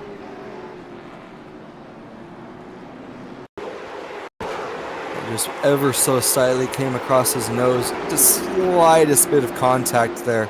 And it ended up turning up to 16, and yeah, you don't want to see this from these guys, but just ever so slight contact as you see there, and it causes a mass collision. That was Chris Shepard in the 19 car that turns Trevor Ward around. Let's ride on board for Trevor Ward's mishap here. And Ryan Kuhn Motorsports just gets turned around and goes spinning. That is a big hit. Thankfully didn't get hit head on. Yeah, that would have been a race over. That engine probably would have gone bye-bye. From one onboard to another, Ryan Kuhn. This is the onboard you want to have at this point in the race, seeing the iRacing pace car and nothing else ahead of you. This is what you want to see. Yeah, and if I'm the second place car right now, I want to try to get that car in front, just for the fact that we don't know for a fact if Ryan Kuhn is very good in the traffic. So if Shane Hodges can just get himself around him, which is going to be a very hard task, we might be able to see Shane Hodges hold him off just a little bit, but that will be a very monumental task. So out front, it's Kuhn, Hodges, Harberts, Bethea, Thompson, Hollingsworth, Canova, Shockley, Nelson, Campbell, your top 10. Green flag on the way. One more time. We are back green at Five Flag Speedway.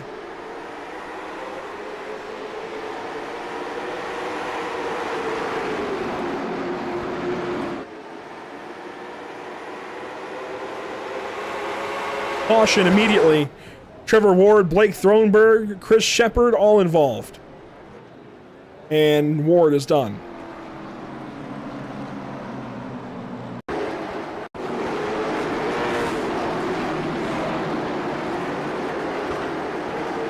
There's some chaos getting lined up and ready. That contributes to this, but there was a stack up with the 71 of Gallman. Oh my. And oh man, Negus around. Negus gets hit by Vaden. Duncan hits Vaden.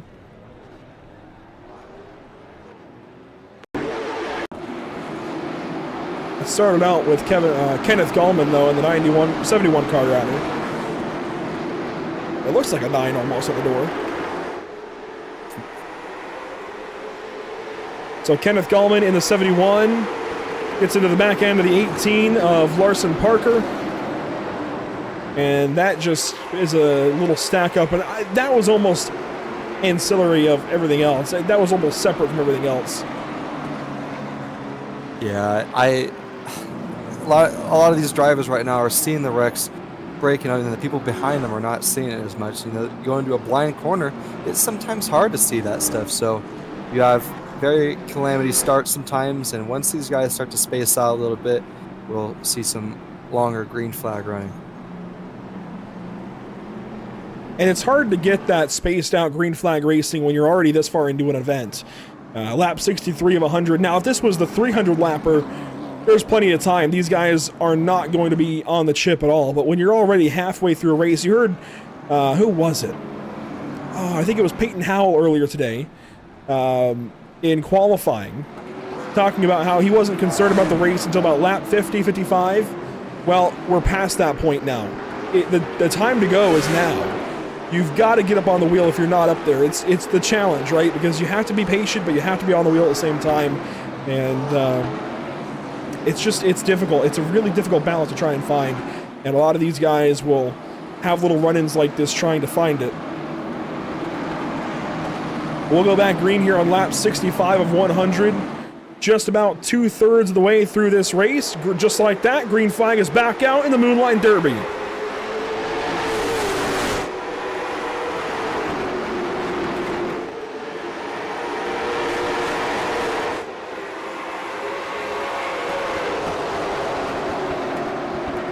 The Moonlight Derby 100 continues on here. Lap 65 complete. Lap 66 underway.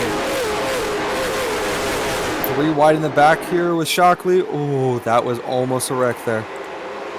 Grant Thompson, Shockley sent it on the inside just a little bit.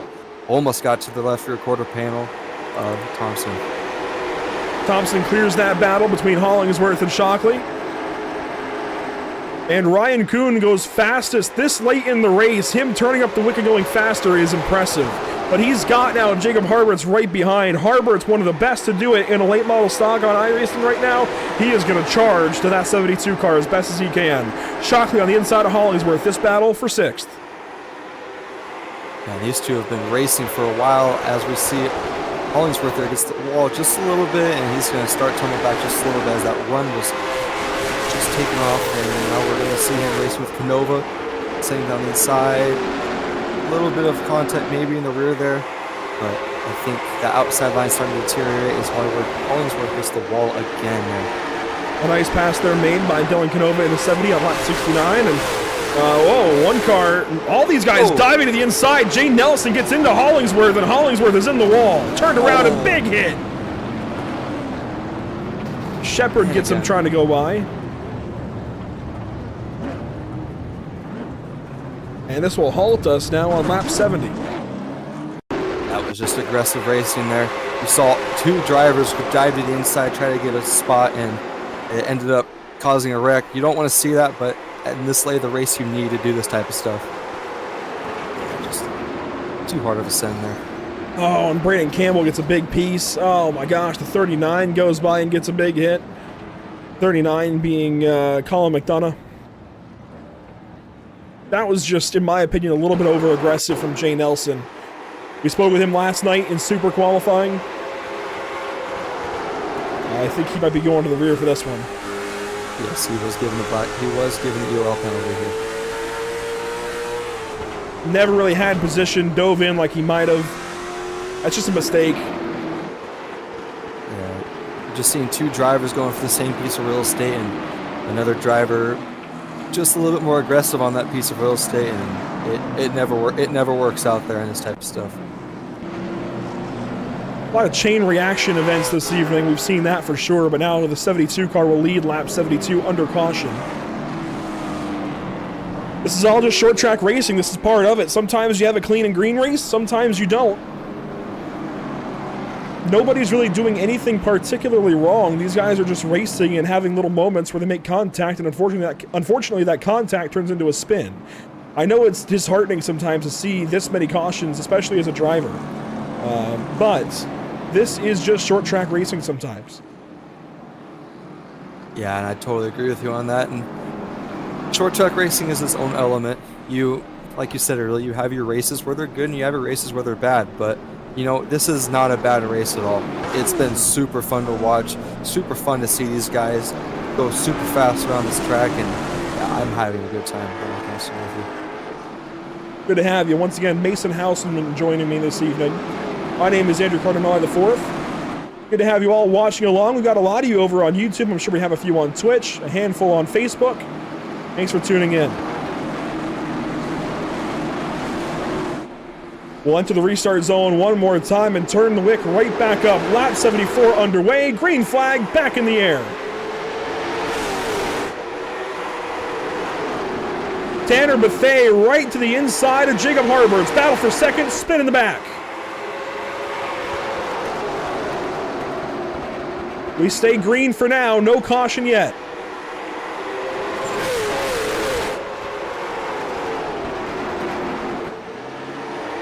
There's Morgan McDonald on the inside. He gets resumed racing.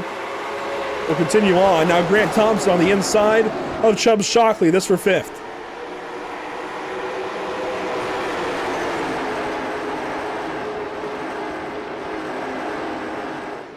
Dylan Canova comes on by on the inside of Chubb Shockley now. Some three wide racing in the background. Riley Duncan dove to the inside of Kenny Trout, and I'm surprised these cars are still moving at this point. They've had some really big hits in the background. But Duncan in 12th, Trouton in 11th, Maroney in 10th. You can see the right front pushed out a lot more in the body panels. That indicates that he's been in a couple of wrecks tonight. But he is not disheartened by that type of incident. But Harbert's going to slide in behind Bethea and get turned. Harbert's around off the nose of the number 10 of Shane Hodges. Yellow flag is out, and that might have been the best challenger to Ryan Kuhn. Turned around right there in turn number 3. Oh, he's lucky there that he only got a spin and not a chain reaction wreck. That could have been a night ender for him right there. Take a look back at this. Saw it happen from the 80s onboard. He came down just a tiny little bit. Hodges was there. I'm not even going to put that on Hodges. Totally agree with you on that. Wonder if he got a little loose coming out of the corner and just had to catch the wheel, and it all just went down just the slightest bit, and then Hodges was right there. I think he just exited a foot lower than he has previously, and Hodges was there filling that space, ends up turning the number 80 around. Nothing anybody did wrong. Again, little situation of just two drivers making contact, and unfortunately there's a spin along with it. We'll see the onboard here from Jacob Harbert out of Titusville, Florida. It's a home race for him. And race control has given Hodges the EOL. They have indicated him as the car that caused the incident. Well, Hodges will go to the rear here. Out of Franklin County, Virginia. That's a special place. There's a racetrack out there, Franklin County Speedway. That is a very special racetrack to the racing community. It is a gem.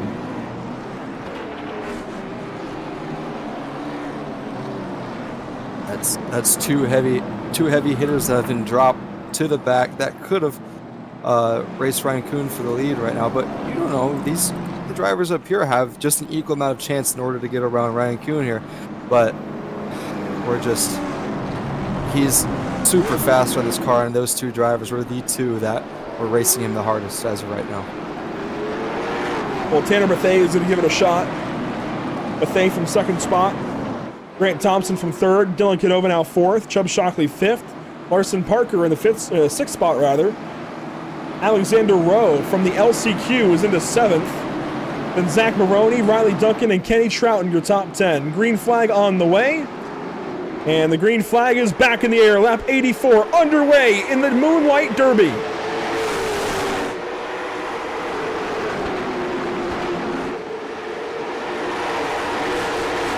We're nearly 3 wide in turn 1. That was scary for a second. I'm glad they sorted it out. Yeah, Rowe dove it to the inside, and Shockley came down a blocking, and caution is out again. What happened here? I see it's in the middle of 3 and 4. Looks like it's going to be Riley Duncan turned around in the 97 car, and no front bumper on that 97 car anymore. So he has seen better days. Ooh, and that left front is broken as well. It's turned by the 38 of Thurlow. Gets hit by... Oh, that was Peyton Howell. Wow. That is a big hit on the left front right there. The B&M Motorsports 97 gets turned. Peyton Howell just comes in and slams into the 97 car. Nowhere for Peyton to go.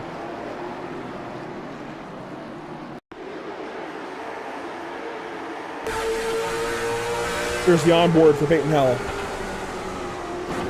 He tried to bring the car down low. There was car was inside.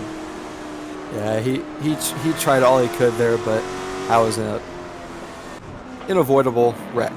So I think he tried his best and to slow it down just a little bit, but nowhere he could go there. So hurts to see it from his perspective, but that's the short track racing. Just short track racing. Well, thanks for tuning in this evening. It's been a pleasure as always. I want to invite you to tune in for one of our upcoming broadcasts. Of course, tomorrow during the day, we've got the Sunshine Derby 300, 1:45 Eastern. Tuesday, we'll have the BRB Racing League from the Bristol Motor Speedway. The Butt Kicker Cup Series. There we go. I'm completely off my toes. Then on Wednesday, it's the Simrap Market Series at Indianapolis Motor Speedway. You can find all of this on Facebook, Twitch, and YouTube. Make sure to tune in.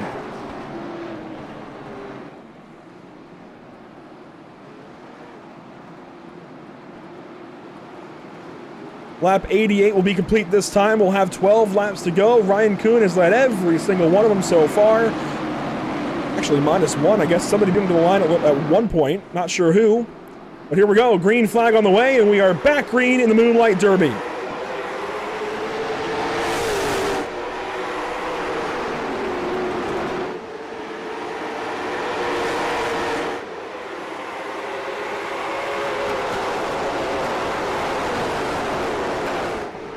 Three wide, going to the four. Ricketts almost got to the right rear. And they're wrecking into 1 and 2. Ricketts turns around Nelson. Shepard gets turned around to the 19 car. Yeah, that was a chain of event incident there for Ricketts there. I thought he was going to be around in 3 and 4. And then all of a sudden it just kept traveling down towards the front stretch, and then it finished off in 1 and 2. Here it is, down to turns 1 and 2. Nelson gets into Shepard. Ricketts gets into Nelson. And that's a spin. And Jay Nelson has been disqualified for the night. That was his second strike.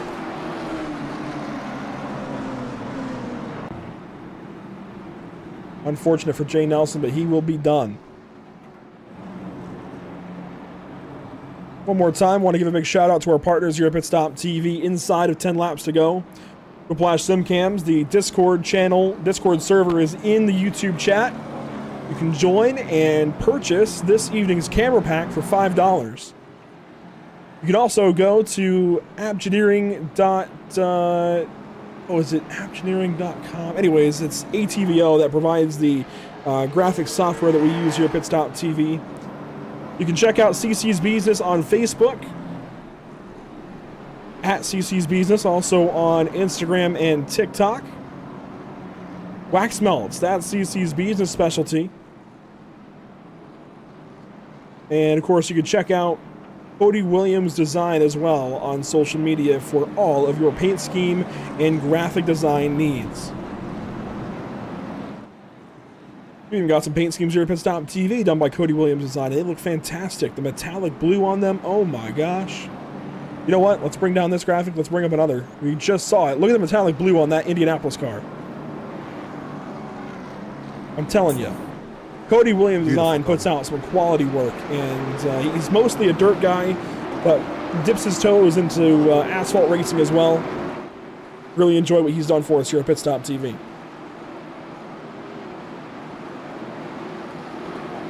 Here we go, back to the restart zone with 6 laps to go.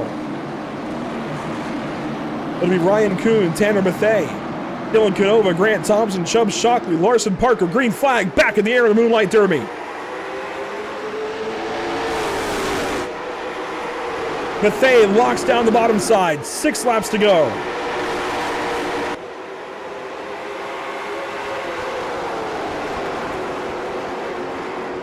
Grant Thompson, Dylan Canova battle for 3rd. Chubb Shockley there in 5th. Here comes Alexander Rowe on the inside in 7th. And Bethea was just given the black flag here. He is done for the night. He got black flag for going below the line too soon. Lane change violation there. I saw it a couple of times. I didn't want to call attention to it just in case it wasn't a rule. I wasn't sure, but Ryan Kuhn goes fastest as his competition drops out here. Grant Thompson now into the 2nd spot. Alexander Rowe now 6th. Dylan Canova on the inside of Grant Thompson. Ryan Kuhn pulling away. He's just gapping them right now as the 2nd and 3rd drivers as of right now are just racing hard, and he's just pulling away. Shockley to the inside of Canova. Shockley gets into Canova. Canova drifts out of it. Here comes Larson Parker on the inside. 3 wide down to turn 1. Shockley and Canova make contact. Here comes Parker on the inside. White flag, though, in the air. 1 lap to go at 5 Flag Speedway. Ryan Kuhn is going to power away with a 1-second race lead. And the Moonlight Derby 100 in 2024 is going to belong to none other than Ryan Kuhn.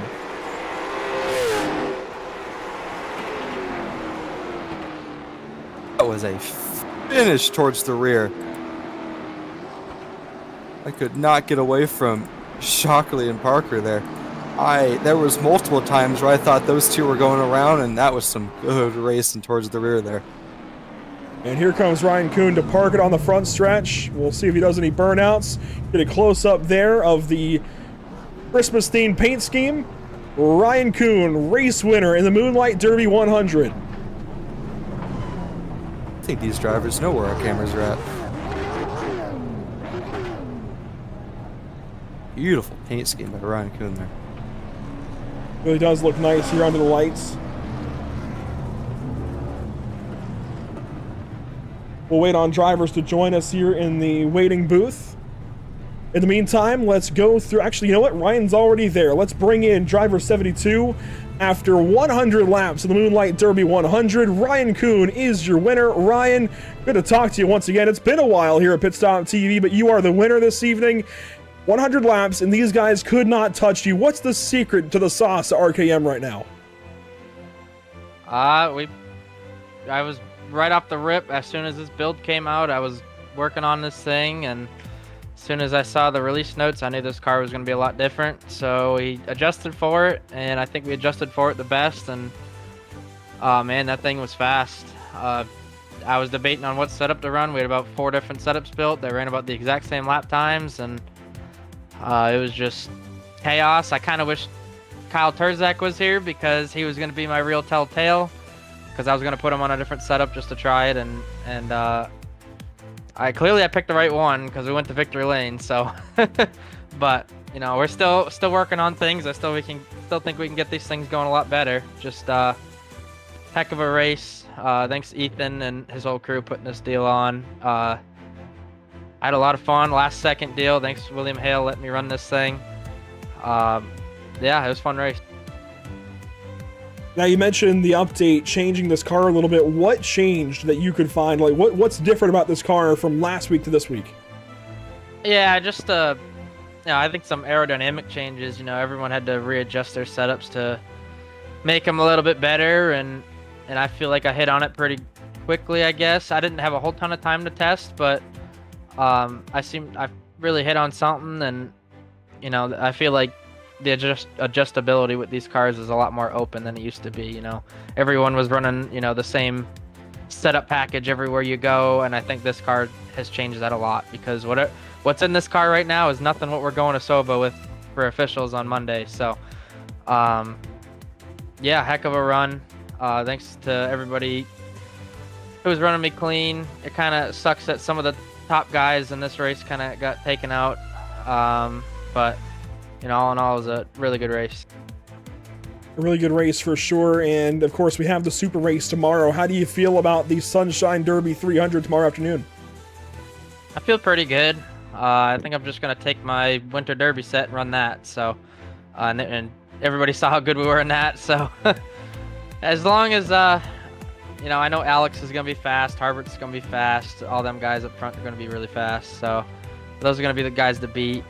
And I know some of them guys didn't really run the Winter Derby all that much. So, it's gonna be a little different, I think. Kind of got an idea with the Sorrowfall Brawl with running with them guys, and they were really, really fast. So I got my work cut out for me. There you go, Ryan Kuhn this evening, race winner at Five Flags Speedway. Good to talk to you, Ryan, as always. Best of luck tomorrow afternoon. Thank you. That's Ryan Kuhn, winner of the Moonlight Derby. We'll move on down to second place, Grant Thompson in the 54 car, who I think might be a little bit surprised by the P2 that was just about handed to him. Grant, it was looking like a top 10 day for sure, but then at the end, everything just cleared out of your way. What was the race like from your perspective? Man, it was a good race. I can't thank 47 Speed enough for the setup. We got really tight towards the end of the race, and I was just holding on, hoping for a top 5 run, but I guess everything went my way. You know, kept it in one piece and brought home second to one of the best in the business, Ryan Kuhn. Hats off to him on the win. But that racing with these guys, it's hard. It's very competitive and challenging. But I was really hoping just for a top 10 run tonight, and came home second. Very happy with that. Can't thank 47 Speed enough, Roger Staff Chevrolet, and just everybody back at 47 Speed for everything they do for me. And you ran top 10 all night, which certainly is a good indicator of the speed over there at 47 Speed Shop. But, of course, drivers kind of cleared their way out of your way later on in the run. It seemed like you were pretty solidly 5th, 6th there for a while. What happened there to get you up to that next level and get you to second? Yeah, we were pretty quick. Got up to 5th or 6th pretty smoothly, and you know, started 8th and slowly made our way up towards the front. And restarts weren't the greatest in my opinion for me. Like, I just couldn't take off like everybody else could. But you know, I feel like I got lucky on track position and was able to, you know, keep out of everybody's way. Even though I think I was in Chubbs' way a good bit, but everybody raced me fairly clean. Hopefully, we can just carry this momentum into tomorrow's big race. You talk about tomorrow's big race. How do you feel about it? It's going to be a big one for sure. A stacked field for the Sunshine Derby. It feels a little different. These supers have a lot more power than late model stocks, and they're definitely more of a handful. Plus, 300 laps is, you know, plenty of time for a bad wreck or for anything good to happen. It's kind of a luck of the draw. So I think I qualified 18th for that. So hopefully we can try to roll to the front, and if I can come home with a top 15 finish and a clean race car, I'd be very happy with that. Well, congratulations on the P2. Hopefully we'll talk to you tomorrow afternoon. Yes, sir. Appreciate it. Grant Thompson with the P2 this evening. We'll move on down and grab Chubb Shockley, who grabbed the first checkered flag of the weekend last night in the street stocks. Comes home P3 tonight. You had to pass Dylan Canova late for it. Talk about the battles this evening and how hard it is to pass in this car. It was pretty hard there. Me and Dylan, we banged doors a little bit there. But me and him were kind of just talking. If we didn't really arc each other out, there was no possible way to even make a run. But other than that, there was no hard feelings there. We apologized to each other at the end, but that was fun there. Congrats to Ryan on the win and Grant for second. How different are these late model stock cars, what we're racing tomorrow in the super late model? Obviously, completely different chassis, completely different engines, everything ground up is different. Oh yeah, their world's different. Super's got a lot more power. You got to be easy on the gas. Can't just stomp it like this car. The update made it a little bit more driver friendly to the people when you're out front, but the Super's just a whole different ball game. Takes a whole different beast of a driver, but I think we can get it done. Jacob's been working on the set. He's the GOAT, like I said last night, so I think we got a pretty good shot. You're batting pretty solid so far. The checkered flag last night, 3rd place tonight. Do we see you a couple of spots better tomorrow? I hope to see that. I believe we start 6th, so got just a little bit of work to do, but I think we can get it done. Well, you started 4th this evening, so you're used to a little bit of work then for sure. Got the work done, got 3rd place tonight. Congratulations. Hopefully we'll talk to you tomorrow afternoon. Yep, thank you. Have a good night. That's Chubb Shockley with the 3rd place this evening at Five Flags Speedway. That'll do it for us with on-track action and driver conversation. Mason, what a day here. Day number 2 of the Sunshine Derby 300. And we saw the Moonlight Derby 100. 100 laps of racing. Yes, there were some cautions, a lot of cautions admittedly, but damn it Racing Videos brought us a good one today. What a day here at Five Flags Speedway. I'm so glad that we got through it. I'm kind of sad that it's over. Yeah, that was a good race. There was multiple times where I didn't know where to look. Every part of the track had a battle going on, and you know it was good to see it go green there towards the end. You know, there was a couple of hurt feelings there towards the end, but that's gonna happen, and I'm super excited for tomorrow to see these supers on the track. Yeah, super late models tomorrow in the Sunshine Derby 300. We've got 300 laps coming up, just like the Snowball Derby. A little bit different. We're running it here on iRacing. A little bit of a different event, but it should be a lot of fun. 300 laps tomorrow afternoon at 1:45 Eastern. And then Tuesday, Wednesday, we've talked about it a lot this evening. You know the drill. We've got the BRB Racing League and the Simrat Market Series Tuesday and Wednesday at Bristol and Indianapolis, respectively. There's plenty of places to follow along with Pit Stop TV down on the bottom of the screen. Make sure to follow along, give us a like, a subscribe, a follow, whatever it may be on that platform. We would certainly appreciate it.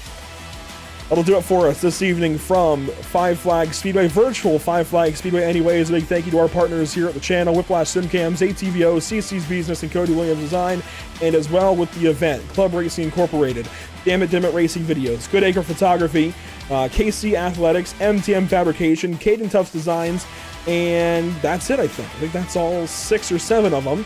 Well, thank you for being here this evening with me, Mason Houseman. It's been a pleasure as always. Thank you to Ethan Wolf for having us for this event. It has been fun for sure, and it's continuing on tomorrow, 1:45 Eastern. Make sure to be here. We'll see you then.